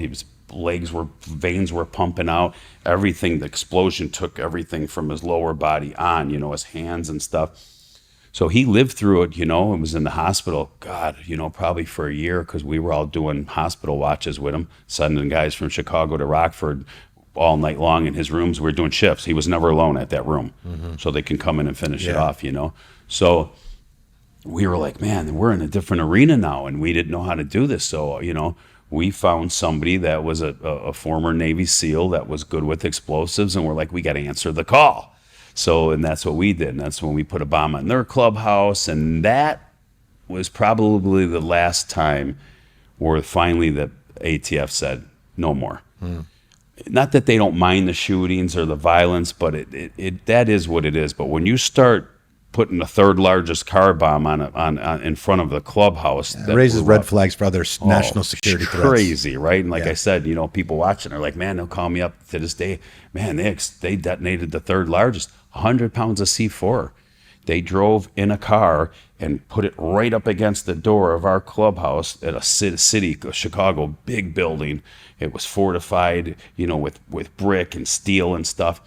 But that concussion blew down. It wasn't shaped exactly the way they needed it. It blew down, and it blew an 8-foot hole in the sidewalk. And when that concussion came back up, it blew that car. They found the VIN number. The feds found the VIN number 1.5 miles away to that car. Holy shit. The concussion blew the front door out the back of the building, and it was a deep building, blew that front steel door right through the back. Concussion went across the street, just missed a bus at 5 o'clock at night on a Wednesday in downtown Chicago, a regular passenger bus. If that concussion would hit that bus, it would have just threw it, right off the street. And it went across the street to the house that was across the street. And the house was an old siding Chicago house, with the aluminum siding. And thank God nobody was home there. And thank God nobody was in the clubhouse, because it would have blew everything out of their bodies, their eardrums, their everything. They would have been bleeding from everywhere. And when I seen the house, it looked like one of them things from the cartoons where the dynamite went off and everything was shot back. The guy's face was all, the old cartoons. Right. And so when that night happened, I was sitting at home, and all of a sudden the news goes on and everybody's calling me like, hey, bro, I think that's your building. There was an explosion in Chicago on Grand Avenue. Was that your building? And I'm looking, and then they're calling me like, hey, bro, there was an explosion at the clubhouse. And I'm like, okay. I said, let's all meet down there. Let's meet at the gas station on the corner. Busy street, Grand Avenue in Chicago, busy street.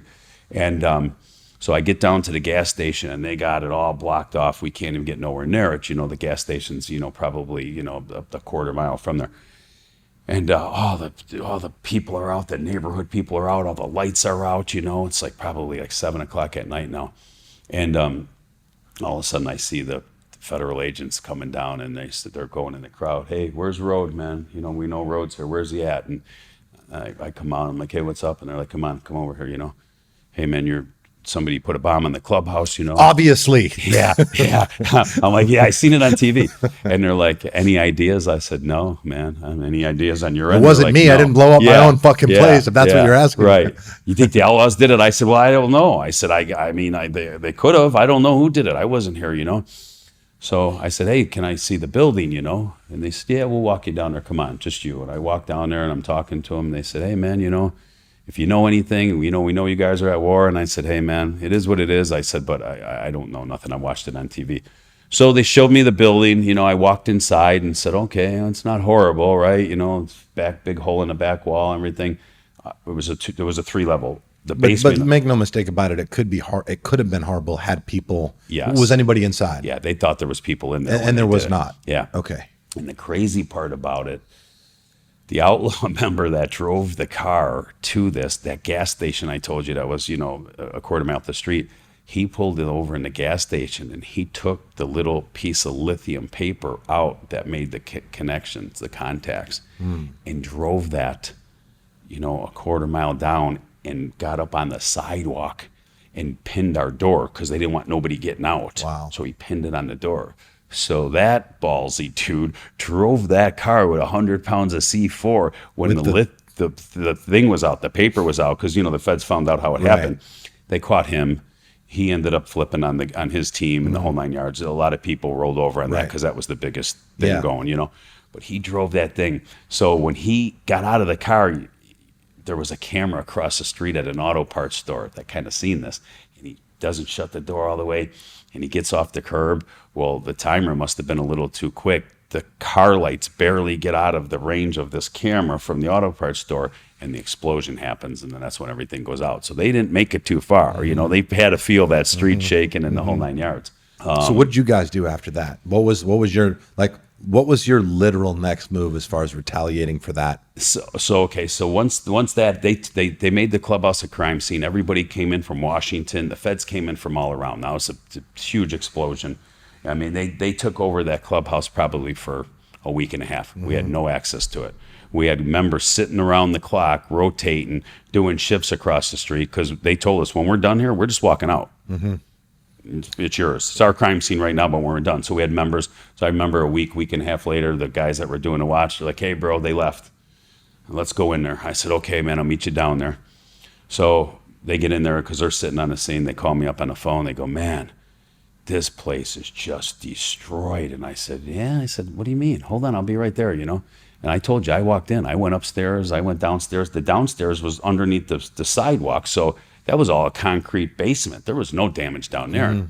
Upstairs at the bar area, stuff was blown around. No big deal, right? I went upstairs, and there's holes in the wall. Well, the feds did all the damage, most of the damage. They searched that place with a fine-tooth comb.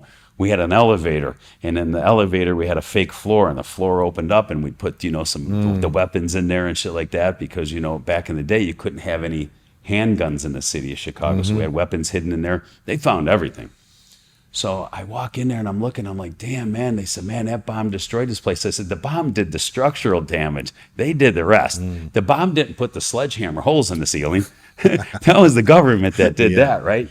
So it was so crazy and it was so hectic and the heat was on that we structurally fixed that building up, and we said, it's time for us to get out of the city limits. Yeah. Let's go to the suburbs south and get out of these city limits, because we get caught with a pistol, they're taking your vehicle. I said, we're going to sell this building, you know? And so about a month later, and this is what got these guys in deeper trouble, somebody threw some Molotov cocktails on the roof. It was a flat roof on the roof. So the fire department had to come. Now there's a hole in the roof and stuff like that, because now we're not utilizing it, right? And we're going to sell it.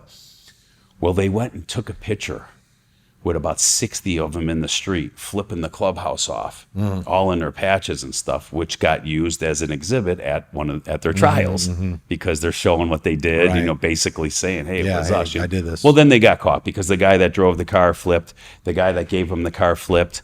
A lot of people helped themselves out when the indictments came down on that team. So their RICO started in 1997, and when the government was done with them in 2001, there was probably about 24 or 25 guys, if my memory states me, that got wrapped up in the RICO. Our RICO started in 2004 with 4 of us, and it ended with 4 of us taken and pleading guilty to our charges, and nobody else ever got indicted. Nobody had to pick up the phone for us. Not one member had to come. So we all pled guilty to the racketeering, And you can't do that in the clubs because you're basically admitting that the enterprise is a corrupt organization. So you're getting thrown out. I was already out of the club because I quit when I came home from the first thing. Right. I had the couple years home and I laid the club down, and then I got the RICO. The other 3 members that were involved with the RICO with me, they were still members at the club at the time. They got thrown out on bad terms. I got thrown out on bad terms because I pled to the RICO. Like I said, I was gone on my own already. So, but out of that, there was no cause. That's what people say, like, well, you guys didn't hurt it. I said, nobody even had to pick up a phone and call a lawyer because Mel, Pulley, or JD, or Ricky implicated him in something. That was a 4-man RICO indictment that ended right there with us taking our lumps, and it was over with. Yeah. And, and it's funny because, people throw that stigma out there like, oh, these guys, man, they sat down and made a deal with the government. If I sat down and I wanted to hurt individuals in the club, who better than me? Dude, I get it. And I had $500,000 bail, and I had people saying that I was snitching. Yes. You don't fucking have a $500,000 bail on felony drug charges if you're snitching. You don't have bail because you don't get arrested. Yeah. That's just the nature of the world. But you know what, dude? Yeah. It still stung at the time. Still stung. Because that's not how you want to be. That's not how you want to be known. That's not how you want people to speak of you. And I remember, like, when I was in court, I got transferred from Tampa up to Jacksonville. It was my first appearance in Jacksonville. And when I'm in there, they're, reading my charges and going over the thing. And the police, or not the police prosecutor, but the prosecutor, right? Again, this is just the pre-trial shit.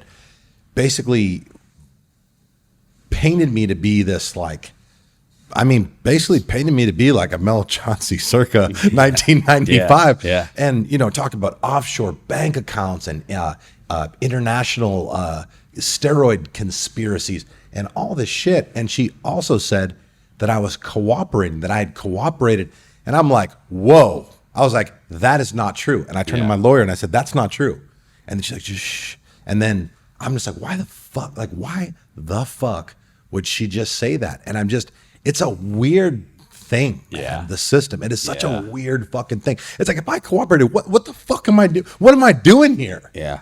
I've been in jail for the last week. What am I doing here? But I get it, man. And I'm just glad that part of her life. And on my end, listen, I'm locked up, and I get it. I'm hearing this stuff, and I'm hearing guys out there going, oh, man, he's in there, man, and he's going to sit down, and we're all done, and we're going to get our doors kicked in because he knows this. And one of the guys was, from Chicago. He was the loudest one. And, man, I'm going to get my doors kicked in. And I'm sitting there thinking, like, man, you didn't steal a pack of gum in front of me. You never broke a window in this crew. Like, what do you? So I'm hearing all that, and I'm like, okay, it's going to, and some of my personal friends are like, hey, bro, this is what they're saying. I go, hey, listen, I can't prove nothing to you now.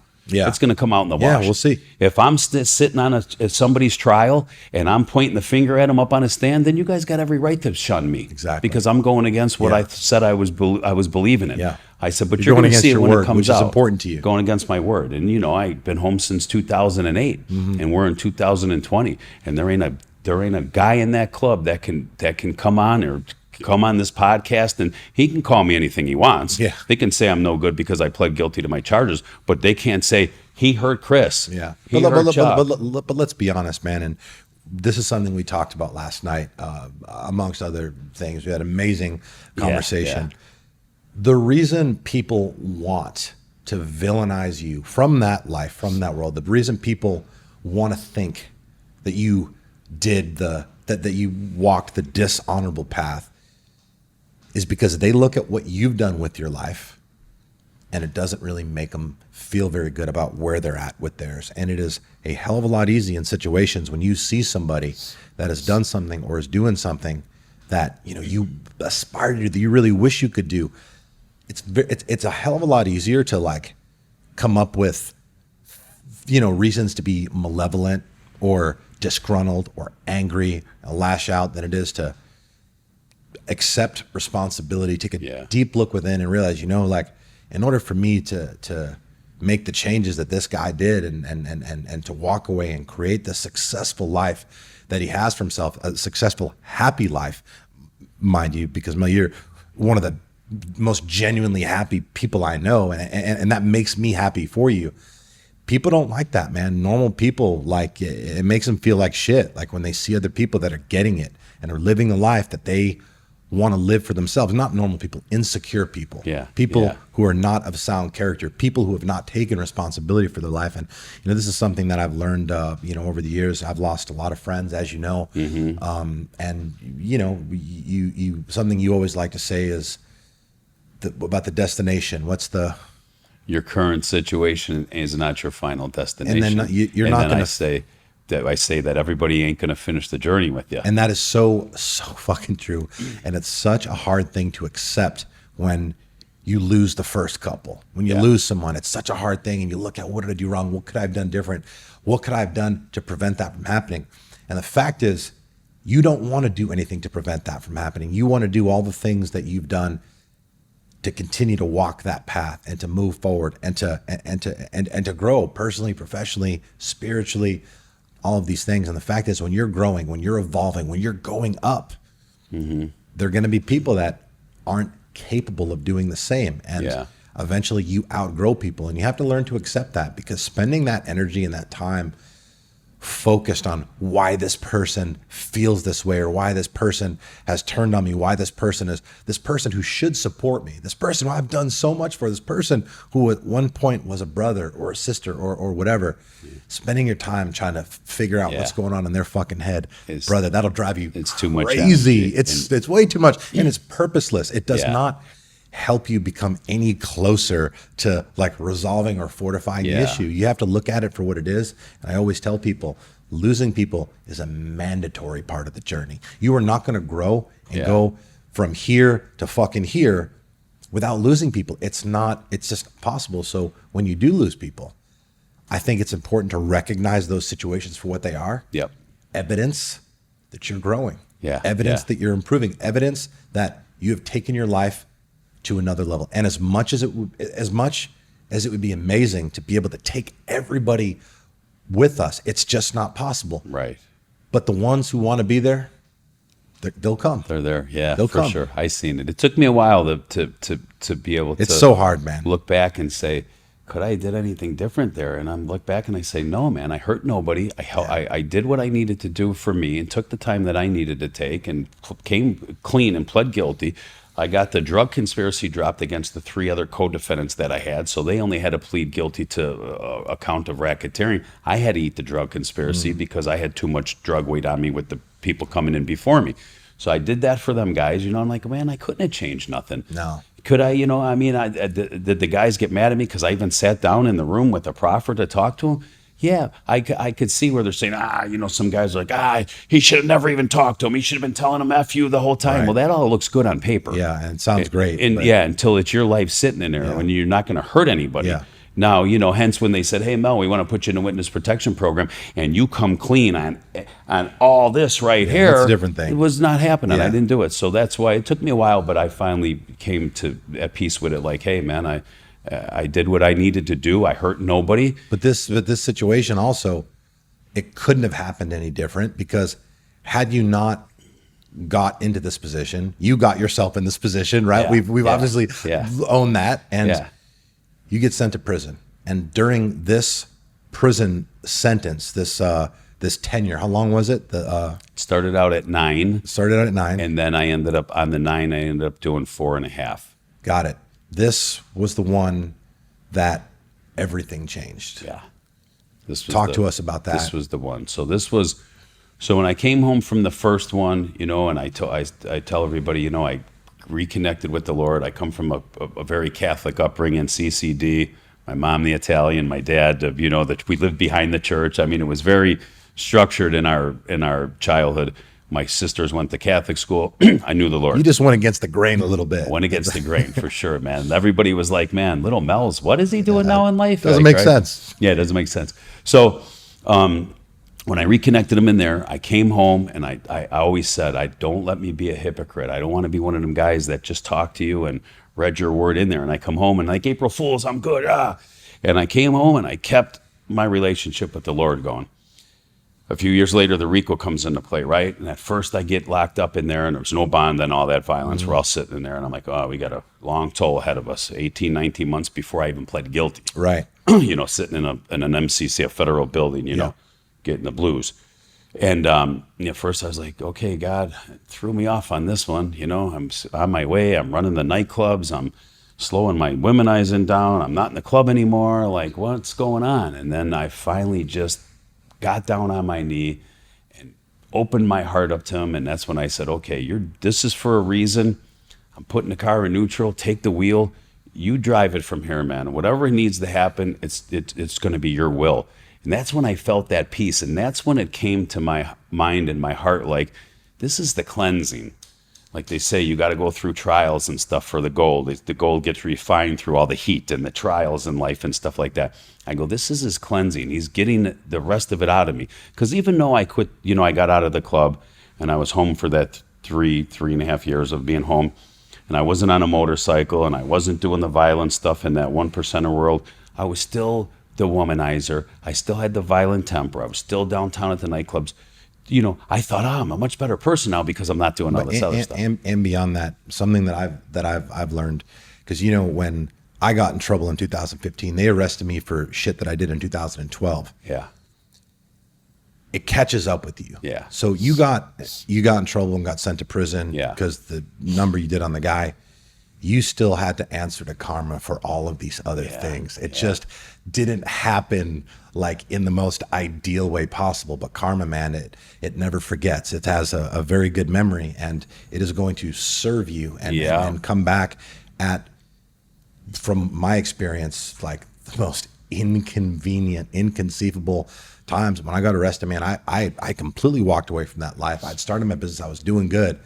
But bro, I had to pay the price, man. I had to pay the price of karma. I kind of laughed, you know, when I was reading all the indictments, and it's 2004 and 5, and the stuff is going from 1994, 5, 6. You got to remember, once 97 came and I took that other case, now all my predicate acts stopped because now I'm out on bond on this case, and I kind of had to lay it down a little bit. So you're a choir boy at this point. I'm the best I can, and I'm like, man, I'm pleading guilty to stuff that I did 10 years ago. I'm telling my lawyer, she's 10 years old, and he goes, well, let me explain how RICO works. He goes, it's like a movie. If you act in the beginning part of the movie and you got one line, when the end of the movie comes, you're on that credit list on the end, right? And I go, yeah, and he goes, that's how it is with RICO. It don't matter. The longer the better. They're going to show a jury, you guys been degenerates for 10 years. You guys just ain't some criminals that did some stuff this year. You've been doing it for 10. And he goes, and with your criminal history being in the state penitentiary, then in the federal penitentiary, I did back to back. When I got out of that state sentence, the feds indicted me. And I had to go give them 14 months on an insurance fraud that they had me on, and a car give up that they held on me. So then I came home. So my criminal history, which on the federal guidelines, 0 to 6 on the top, and then down the left is your offense line, and then where that matches up is the months and the time you get. So I was from 0 to 5, I was at a criminal history of 4 going into this thing. So that's when he showed me. He goes, they're going to prove to the jury that you guys been doing this forever. You're a career criminal now when you take this sentence here with the drug conspiracy and the RICO, because that's 2 separate charges. Yeah. You know, and I said, oh, I got you. He goes, so, you know, it's where we're sitting with all this. And I'm like, okay. So I'm thinking that they didn't have much because it's so old, but the longer the better. Oh, yeah, and they tell the story that makes it sound very fucking compelling. So that was... So let's just talk about, like, when you decided to just commit to a more righteous life and to completely change your ways, completely change your mindset, and to just genuinely be a good person. You've always had a good heart. But I think it's fair to say you always haven't been a good person. Right, yeah. When you decided that you were going to be a good person and that you were going to dedicate your life to serving others, to helping others, and to just being the best version of you that you could responsibly be, still in prison, what did the rest of your days from that point look like? How did you conduct yourself? Because I'm sure initially it's like, oh, wow, the president of the Hells Angels in here, and you kind of carry yourself a certain way. But then you have this breakthrough, this transformation. How did life in prison change from the time that happened to where the end of your sentence was fulfilled. Much different from the previous years when I was in for state and federal and I was younger and stuff. So once I made that conversion, I spent a lot of time in the library. There was a little gym that we had there. Which is a little ironic. Yeah. Considering in your younger days, you were throwing people through library windows. Yeah, good. I never put that together. Yeah, but you got it. I was in the library. I had a little gym that I was in there. I would train with the fellows and stuff. And I became really good friends with one of these ABs, which is the Aryan Brotherhood guys, AB. Mm-hmm. I became friends with this guy. And he was always in the arts and crafts room. When I left there in 2008, he was just going on his 30th year. Mm-hmm. Been locked down forever. So I used to go and watch him, and he'd paint, and he'd do clay stuff. And I'm like, man, Kevin, you're amazing, bro. You paint like portraits. And he goes, yeah, I got a lot of time to practice, right? We used to laugh and stuff, So I hung out with him, and always was going, I was at church on Sunday. Everybody knew I was on the spiritual kick and my beliefs and stuff. And I just conducted myself in a good way. No problems with nobody because I didn't get nobody's business. Yep. I didn't walk around there like I was Joe somebody. I was just doing my bit, minding my business. And I kicked it with everybody. I kicked it from... Kind of like how you do now. With now, yeah. And I kicked it with everybody, all the gang leaders, all the different motorcycle clubs that were in there. They knew I wasn't on that page no more, and they really knew. People would tell me, yeah, we thought it was a front at first, but you're really not on that page. I go, that's not my business what happens in that world no more. Yeah. What you did to them or they're doing to you, man, please don't. I don't want to hear about it or bring it to me because it's not me no more. Yeah. So I really had to concentrate and stay in the Word and stay with, in my relationship with the Lord to not turn around. And as I say, I can't dip my toe into that pool because I can't test the water because I'm so structured to that old lifestyle. It's like an alcoholic. Yeah. He's not going to be like, I'll just try a sip of that Jack Daniels. And the next thing let it hit the lips. Holding both bottles. Yeah. And that's how I think of it. That's why people are like, you don't ride. No, I don't ride, And it was funny. We just had the Tampa Pro last week. And it's not who you are anymore. Yes. And and all the wrestlers and Batista being a local guy and being your friend. I seen him at the Tampa and we hadn't seen each other in years. And he said, Mel, man, he goes, it's crazy. I just got a bike. After 10 years of not having a bike, I just got a bike. Got my other friend's bike in the garage. I got 2 bikes in my garage. He goes, what's the odds? And now we're sitting with Eddie from Powerhouse, John Hansen, or 8 of us around. He goes, man, what's the odds of me and you riding side by side with each other? I go, yeah, bro, not happening. So did he know? Did Dave know that I kind of told him. Well, he knew my story. And he knew who I was. Did he know that you had given up riding? He some people told him that I don't ride anymore, but he might not have taken it very seriously. He didn't. Because when I heard that, I'm like, no, I don't think so. Yeah, and I said to him, I go, bro, not happening. Well, you shared it with me last night. We talked about it, and you're like, I don't really know why between the riding and certain establishments you no longer frequent, and just certain lifestyle activities you just don't do anymore, and you kind of it seemed to me you had a hard time really understanding why you purposely and intentionally and deliberately stay away from those things. And brother, I get it. It reminds you of the person that you used to be. Yeah. That person that's not you anymore. No. That lifestyle, brother, you lived under chronic stress, whether you were consciously aware of it or not. When you're at war and you're the president, they're gunning for you. Yeah.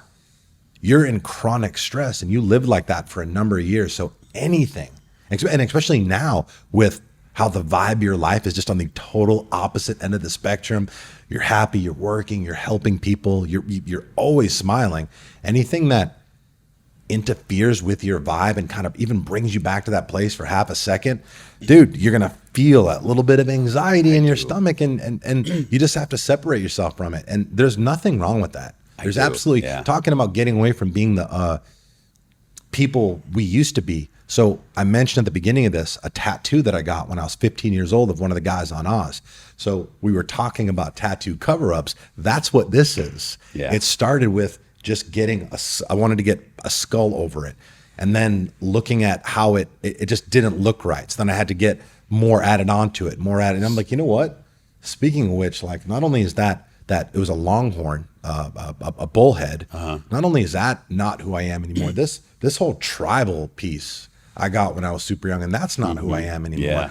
And I'm basically rehabbing my entire arm. It's a complex process, but it's like, we have to evolve into our new forms, and anything and anything and everything that isn't consistent with the way that we want to feel and the vibes that we want to feel for ourselves and project onto others, man. Yeah. It's got to fucking go. And that's not going to make sense to everybody. Yeah. And it was a slow process. I tell everybody when we talk, and I said, the Lord's taking his time with me. He just didn't go, okay, 180, you're a different person today. No. He brought things out of me slow. I always say, God babies me. You know what I mean? He does baby me. He protected me through that crazy lifestyle. I was telling the fellas in here earlier, I was by far not the baddest dude in that 1%er lifestyle. There was guys that in my own crew that I wouldn't want to step to, period. On a fighting stance, on a taking care of business stance, there was some real maniacs around me on both sides of the fence. Like legitimate psychopaths. Yeah, for sure. So he protected me in that lifestyle. I got the tombstones on my arms. You got guys that never coming home from prison, and here I am doing this interview with you. And I said, the Lord, kind of played chess with me for something later in life. And now I I really see it, because look at all the people that do reach out to me. Look at the people that I get to help through his grace. And I'm like, okay, you got a guy, I tell my 35-year friend, Pastor Steve, he's been a Christian since he's been 15. He said, Mel, quit saying that you're being lazy. You're not lazy. You're reaching people I could never get to. Yeah. I reach people you couldn't get to. He goes, you're not being lazy. You put it out there. Everybody knows your faith. So with him taking his time with me and bringing me from out of that stuff and taking that stuff out of my lifestyle, people see it and they're like, I won't go into a strip club anymore because, and I have some very dear friends here in Tampa that own them here, and very dear friends around the country. But for me, I'm dipping my toe in that water, the old alcoholic syndrome or whatever, and I just have to avoid it. And you know what's best for you. And yes, I do. I know where the fight's at, and I know how to stay battled up, through my relationship with him. And that's what works for me. And a lot of times I have to go and get out of a situation and get into prayer, because let's be honest, the industry, sometimes you're not dealing with the best people. Well, I know times you and I have been out together where I had to pull you in the corner. Yeah. I was like, hey man, it's all good, baby. For sure. Hey, it ain't that's nothing. Let's you got to know your fight. So I'm blessed to be where I'm at. I'm in such a good spot, in my life, where spiritually, and my wife, with my relationship, with my dear friends, with with the core medical and the IFBB NPC, I just look, I open my eyes and say, man, it's like a dream. Everything that I was praying for many years ago, I'm living now. Yeah. And one thing that, you just kind of briefly touched on it, like your dear friends, I have a lot of cool friends. I know a lot of cool people. You have probably the largest selection of cool friends that, out of all my friends, I mean, everybody, and they're good people. We don't just hang out with people because they're somebody, their status. Yeah. We surround ourselves with people by the quality of human they are. And it's his last couple of days, working out yesterday and putting Mel through some functional training, helping him step his game up. And we FaceTime with Jay Cutler this morning. Yeah. It was Hulk's birthday. FaceTime Hulk, wishing him happy birthday. Yeah, happy birthday, Hulkster. You just keep a good vibe of just good quality people around you that support you, that have your back, and that believe in you, man. And good people gravitate towards good people, man. And you're basically that focal point. And when I remember the first time that you DM me on Instagram, this is years ago, and you're asking me about the Jeep. Oh yeah. And when I got the message, I was like, holy shit. I was like, is this maybe this is a fake profile or something, or but then you're asking about the Jeep, and I'm like, and it was just such a big deal. And I'm like, why? In my life, I was in a completely different place. Oh yeah. And it showed me that you were someone who you're a real dude who treated everybody the same. Yeah. And what I pointed out at the beginning of the episode is just seeing you interact with some of the team, and then having them come talk to me about it after, or send me a message about the impact that it had, and knowing that you've given some of these people who you don't know from a hole in the head, you know them as team members of Nutrition Solutions, but your team. The fact that you graciously give your phone number out and things like that, that is a testament of the quality of human being you are. And it's also, to me, a testament of what is in store and what will continue to be in store for your future, man, because whether you see it or not, like, your circumstances have evolved significantly over the last couple of years. Yeah. It's hard to see it for ourselves when we're in it. It is. But I see it clearly, and I love it. I told you this last night. I don't know if you remember. we were getting there. But I love, you had mentioned, like, I just feel lazy, and I'm like, man, that's admirable, the fact that you want to do more and you're hungry. But I was like, Mel, it makes me so happy when I tune in your Instagram and I see you at the pool, chilling, happy, sending out super positive messages to the people from all over the world that follow you. Yeah. That makes me happy, because I know that, you've spent a lot of fucking time in a prison cell. Yeah. You've spent a lot of time living basically in chronic stress, fearful for your life, maybe not showing it. Yeah. But look, man, like, you guys were doing what you were doing. You had security with you at the gym. You had security with you at the strip club, not because, everything was all good. And I was in prison before prison. Yeah, man. Really, to say the truth. My life was a prison. And where you're at now, like, you're in just such a good headspace. Yeah. Like, and man, I'm just so grateful that we've cultivated this relationship and friendship. Yeah. And I'm pumped about the training that we're doing together. Yeah, me too, man. Mel lives about an hour and a half away. Tampa, Florida is where I live. It's where we record the podcast, where my company is. Mel reached out to me last week and sent me a voice note. He's like, hey, I got this thing that I'm getting ready for. And he's like, no big deal. Dwayne, no context. Dwayne, just got off the phone with Dwayne, who's talking about The Rock, and we're going to be putting together this docu-series. They're going to be interviewing me, and he wants to step his game up. Like, Mel, he's not the 290-pound fucking meathead Neanderthal on the motorcycle anymore. He wants to be a little more functional, healthy, longevity, and he wants to look fucking awesome when he's getting interviewed on the docu-series. I'm not mad at that. He's like, I would love to come train with you and just have you show me some of the things that you do. Let me know if that's okay. And I messaged back, I'm like, Are you fucking joking? Is it okay? Like, yeah, let me think about it for a little. I was like, dude, get your ass here. This is awesome. And well, I knew, bro, to interrupt with you, I go back and forth with you. I knew, man. And I've been, we've been friends for so long, and we don't see each other a lot. You're here with the business. I'm there with the business, and we stay in touch how we do. Phone calls and social media. Randomly running into each other on flights and things. That was the best, going to Vegas. And so I knew I was watching you, and that's when I told my wife, I said, listen, who better to me, that's closer to me, that's into this functional training like you are. I still see the way you lift the weights, but I watch you do this functional training. And at 51, and as tore up as I am and stuff, the weightlifting game for me is I got to do it light and fast, which, I know I'm a pro at that lifting the weights and how to train my body in that aspect. But I said, let me go to my little brother, and little Mel, man, my wife is so supportive of me. She's like, babe, whatever you need. Why don't you go on Mondays and Tuesdays? Because I go to work on Wednesdays. We got the dogs. She works right around the corner for her friend at a Wings and Rings, just to get her out of the house. Yeah. She's a hard worker. She can't just sit in the pool like me. Yeah. She's got to be going, So she does that, and I was like, cool, babe. I appreciate that. You don't mind I'm going. I said, this whole COVID thing's going on, so I'm home more. I said, but I got to get with Chris, man. I know you were the guy that was going to do it, and it's been an amazing 2 days. So let's talk about that. Talk about the training, because yesterday was kind of like the warm up to today. We did like a little tutorial. We pushed a little bit, but today we did a straight up 16-minute. Like it was 6 different exercises. It was a 70-pound like ball over the shoulder, up and back into 6 ball slams, 6 calories on the assault bike. Yep.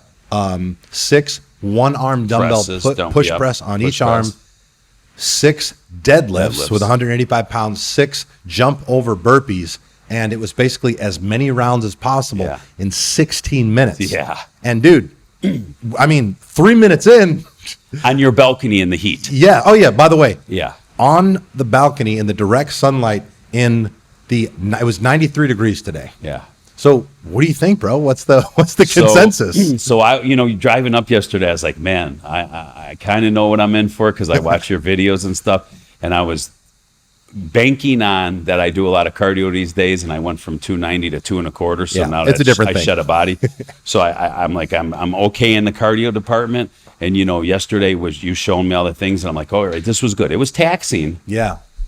You had that great session set up for me last night with Matt, and it's on the newbie, the machine, the newbie, and we'll so basically what I did was I wanted to basically just the tip with the training. Yeah. Last night I gave Mel just the tip, and then I strategically scheduled a physical therapy for him after the fact to just mitigate any soreness, just help him keep flexible, because I knew today we'd be getting after it. Yeah. Bro, you traveled an hour and a half to be here. Mm-hmm. I had to give you your money's worth, baby. You did. Matt was great last night with that machine. He opened me up. He got me moving again. Everything where I was tight, that newbie, and him hit me with that gun was worked. It was so good. We told Hulk today for his birthday. Yeah. I said, I'm getting you a session. Yep. You got to try this guy when you're ready. So, but then going in today and setting up that circuit and out in that heat on your balcony, and we had a long night, and I took a little dozed off. I took a little nap. You were getting ready for the podcast, so we kind of woke up and went right out there. And man, it was an eye opener. I remember one time you go, "You okay?" And I go, "Just gassing." Yeah, I'm just gassing. Yeah, that was like 4 minutes in. Mm-hmm. You go, take your pace, and we did it. Because you started off real strong, and I'm like, hey man, like let's dial it back a little, because like we're 1/4 the way through this workout. Yeah, but it was fun, man. And look, in Mel's defense, okay, you not only made it through, you made it through it flying colors. You got after it. You pushed yourself. Seeing you do those jump over burpees, like a little tear came to my eye, because that was something. It's an unfamiliar move. Like you've had some issues with your body before. Yeah. Dude, it was really exciting seeing you do that, knowing it's day 2. Yeah. And bro, we're just getting started, baby. The super exciting thing is we put some stories up. We're going to do some more tonight. But having all my followers and stuff, and the people that know me good, and my friends, and knowing that I got knee issues and hip issues and no tendons in my shoulders, knowing I'm pretty beat up, the pec tears and stuff, they're like, man, bro, we've seen you doing it. And I said, yeah, it definitely takes heart to do it. You got to go slow with it. I go, but that's why I knew the functional training for me was going to be good. And plus, it gave me the passion back, because we talked about it for the last few years now. 2 years ago, I had a stent put in. I had that heart artery blockage, and everything's great. I didn't have no issues. By the grace of God, He put it on my heart to go get checked up. No symptoms or nothing. But I kind of lost the passion since I couldn't bodybuild no more, and I couldn't get in there in the gym. And I also lost the passion for my meals. Mm-hmm. If one day I want to have a peanut butter and jelly and Doritos and sit in the pool. The two go hand in hand, right? Yeah, and I kind of lost it, and I downsized, and everybody's like, oh, you look good now, you look younger because you're not so blown out and stuff.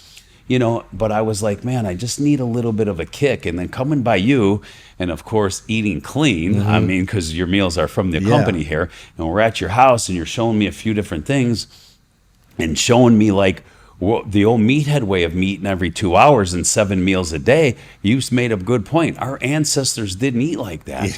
You don't need that much food unless you're going to try to be a 300-pound Kai Green or, Mel Chancey or Jay Cutler, and when you don't have to do that, you don't need that much food. And you kind of showed me like, okay, and today we ate minimal, we came here fasted, and we got with the team. I talked, we did the ceremony. I had a little something here. We went home, had a light pancake and a protein shake. Then we tested the meals. I had a little something here. I'm thinking, man, I feel good today. Yeah. And if this was 3 days earlier, I might have been in my 4th shit meal or just eating junk around the house. So it kind of showed me that. So I told little Mel when I called her today, I said, we're going to be definitely getting our food meals again. Awesome, and I said, we're going to do this and stick to it, because sometimes you need that spark.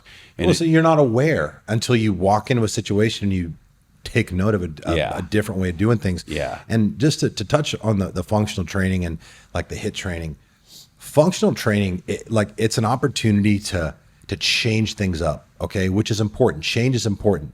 You're not going to have the burning desire to go do the same meathead bodybuilder workout that you've been doing since the late 80s. Yeah. Like, if that's what you're doing, you got to change it up. And with the functional training, with the way that we train today, like the opportunity for change and ways to structure it are limitless. You ask me like, how do you normally do this work? And I'm like, brother, I just made this up. Yeah. But it's because I've been doing it for so long.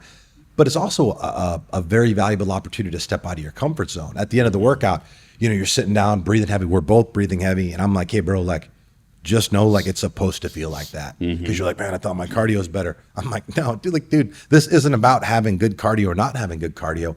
It's about pushing yourself. It's about getting out of your comfort zone. Your heart is supposed to be beating super fast. You're supposed to be out of breath. You're supposed to feel like you're gonna fucking die for a few minutes. But then after a few minutes, it comes down. It doesn't feel like that. And then your brain starts releasing these chemicals and you start feeling fucking amazing, and you take it with you for the rest of the day. And it also raises your basal metabolic rate to the point where your body is burning calories long after that workout is completed, which also allows you to burn through more body fat. Yeah, absolutely. And that type of training also is good for functionality. And what does functional mean? Like functional, like moving around, bending down, like moving around and living your life. Yeah. This type of training is geared around allowing you to move, maneuver, and just exist, feeling as good as your body is supposed to feel. And I think a lot of people get that part confused when they think of that type of training. But man, it's changed my life, and it continues to. And that's why, that's why I fucking do it, because I like a challenge, and there's always ways to take things to the next level for sure, and make it challenging. And we did it in 16 minutes today. And that's efficient, baby. You know how I am with efficiency. Yeah, I'm looking forward. I see, we talked. I'm going to come, Mondays and Tuesdays are good for me next week, and I'm looking forward. And then I get in the gym and lift my little, my weights and my circuits and stuff like that. And I know what it's going to do to my body. I know it's going to lean me out even more. I kept a little bit of muscle for a guy that can't really a little bit push that weight like I used to. And as we get older and it starts losing it. And I said to the wife the other day, I was looking in the mirror and I got out of the shower and I go, geez, babe. I said, the depth of my arms are about the same size as my legs. I've shrunk up so much. My arms are just as big as them. It's crazy. But as you know, I don't have the ego with it no more. I don't care that look what I'm surrounded by, the Mr. Olympias and these young kids that are 290 pounds now. And I don't have that ego, thank God, because when you're older like that and you keep that ego, you're going to hurt yourself. You're going to have some problems. You're going to have some health issues. So it's I'm looking forward to everything that we're doing together, brother. Mel, where can our viewers who don't already, where can they find you and follow you on social media? So the Instagram is Mel Chancey 316. My Facebook is, obvious Mel Chancey. And as you know, right now I'm a managing partner in at Core Medical with with the hormones and everything like that. So I get a lot of people that reach out to me for that. That's a joy of mine. Your phone has been and I'm so sorry to interrupt you, but since you've gotten here, your phone has been nonstop, and it's obvious that you guys are helping a lot of people. And I had the privilege of kind of just overhearing and maybe I was eavesdropping. Yeah. Because, it's cool for me to see you do that type of thing. And from as a high school kid who looked up to you in one capacity, hearing you actually running your business and actually helping people, it's pretty inspiring. But it sounds like business is good because literally between everything that we had scheduled today, you're stepping out, taking phone calls with patients, your doc. It sounds like that's going kind of pretty amazing. Good. The same thing as you. We knew the hormone game back in the day because we were selling the steroids and we knew what the hormones were doing. We were innovators of our time. Yes, right. Now I'm at another level of the hormones and I'm helping people out. So when a patient, legit. When a patient gets a hold of me, or not even a patient yet, when a guy gets a hold of me on social media, Instagram, and he leaves me a message, then I shoot him my number back and say, hey, brother, this is too much. You have to call me. Yeah. And he's like, wow, man, hey, Mel, I got your number and I called you. And I give him a 20-minute spiel of how the testosterone works with the anti-estrogen and the HCG for the testicles and how you feeling. They tell me how they're feeling. Okay, let's get you in and get you the blood work done. The joy to see that person that become that patient change their life around, where they put me on the phone with their wives. Thank you for giving me my husband back. One lady goes, we got a nickname for you around the house, Mel. I go, oh yeah, this ought to be good. What is it? She goes, we call you the Dick Doctor. I said, yeah. Well, I'm glad you got your husband back. It wasn't you. His hormones were all out of whack. It wasn't you. He loves you. Yeah. You know what I mean? And that gives me joy, helping people back. Yeah, man. With the nutrition part of it that I know, with the hormone part that I know. I have an amazing partner. He's the same way as me. You're helping people reclaim control of their life. And that's a big deal. Yes, I love that. And then I do the same thing on the IFBB NPC side with throwing the shows. And, I have people here that I met today for the first time, and they're doing one of my shows. Yeah, that was random. Yeah, it's crazy, man, to see, and I sit back and I'm like, man, Lord, thank you, man. The blessings that you put upon me and the people that I get to meet. And they did a show, or this person met me at a show, and I told them something that I obviously don't remember telling them, and it impacted them. Today with one of your guys out here, man, he grabbed me after it was all done and over with and told me how much of a believer he is in his faith. Then you told me he just got his own place for the first time. He told me in here with Rick that he was in a toxic relationship, and we all started talking with the three of us, and I'm like, brother, once you have to rise above that. And there's another thing that Hulk told me that makes so much sense, and we'll leave everybody at this. I love bending down to helping the brother out that's in that rut, that's in that ditch. I'm the first guy. I'm getting down on my knees and I'm throwing him my arm, man. Come on, brother, let me help you, But there's a fine line into you helping him up or him pulling you down. And that's what people got to understand. And I do it by my faith. And I know when the time's the cut, if I can't help that person because he's pulling me down into that ditch he's in, and he's draining me of my energy and my spirituality and stuff like that, I got to cut. You got to let it go. You got to let it go. And your teammate here that was telling me that, and he stayed in that bad environment, which a lot of people do. A lot of people do, man. And it's a very tough thing because you don't want to give up on people, right? Yeah. Especially if it's your family or someone you were very close to. With, yeah. But you have to draw an awareness of the situation. You have to look at how many times you've tried, how many times you've attempted to fortify the situation. And someone we talked to last night who was in a toxic marriage and just been back and forth. And, finally, I believe he's in a good place to move on and never look back. You have to know that sometimes, when that glass is broken, it's supposed to stay that way. Yeah. It's supposed to stay that way. And just because, two people, you could be a good person, she could be a good person, but that does not mean that you two are good for each other. Right. And we just have to accept that. Yeah. We accept that and we move forward. Yeah. This life is too short. To try to fucking piece together a shattered vase that is essentially impossible to repair. You move forward, you grow, and you look at that person and that scenario and that chapter of your life for what it was. A learning lesson. And you take that knowledge, you take that wisdom, you take those insights, and you move forward and you utilize it responsibly and you grow. But if you stay down there, you ain't fucking growing. No. You're dying. And he's pulling you in. So that's a good way to end, man. Thank you for doing this. I love it. Thank you, man. We'll do it again in the future now that you're going to be here more often. I had a great 2 days with you, and the team here today was exciting. Today was an awesome day. I got to see a girl graduate that she didn't know she was stepping up the ladder here. Yeah, I got to kind of make the announcement. Just see the team. I always say, man, I haven't been here in a couple of years, and there's a lot of new faces, I told you, but you structure it. And you give these guys goals here. And, like we said, you take the street person. You give them all the opportunity. And that's amazing because I was there, and I had people that were in my corner. A lot of people that come home from prison or come from a bad family or something like that, they don't have nobody. No, brother. That's why 70% of them end up back in the shit. Yeah, they don't have nobody. And to have a guy like you that's, the way you are with the team, and you're strict with them too. You make them answer up. I'm here for 48 hours. I seen you. I tested the meals with you today, you're in that. And we had great meals. You didn't like the presentation of a couple of them, and you let them know. So and I see it. They appreciate. Let's throw a plug for that. If you guys go on the Nutrition Solutions Facebook page, we did a Facebook Live where Mel was the guest.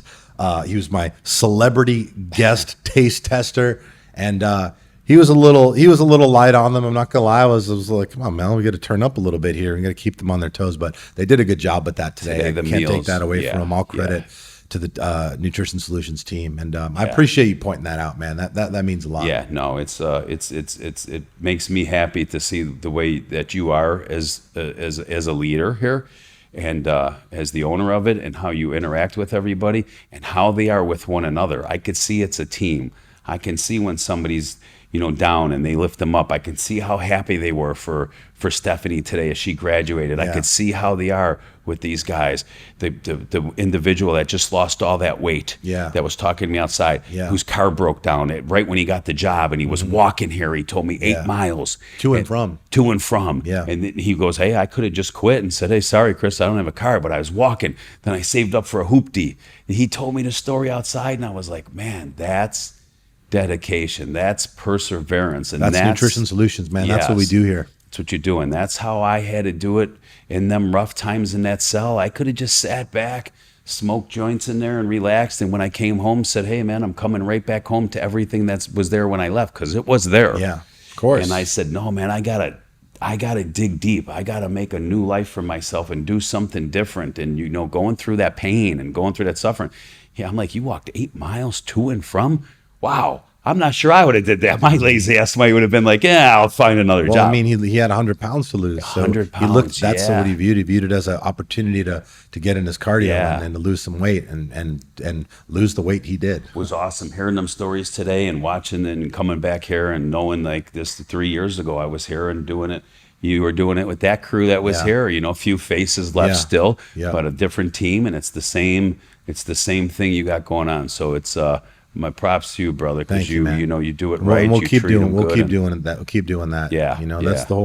That's the whole concept. We bring people in here, and this is an institution of higher learning, and we train them. We're training soldiers here. We're training them to be just good people. That's it. That is it. Good to be people, good man. Fucking people, not good workers. To be good quality human beings that can go out and represent Nutrition Solutions in the world through their acts, leading by example, something you're very familiar with. Yeah. But man, much love. Thank you so much for doing this, Mel. Brother. This is awesome. I love you too. Guys, man. Thank you so much for listening, and definitely give Mel a follow on social media. Mel, one more time on the Instagram. Mel Chancey, CHANCEY 316. Facebook, Mel Chancey. Yeah. Guys, thank you for listening. Much love. Crush it this week, and we'll talk to you soon.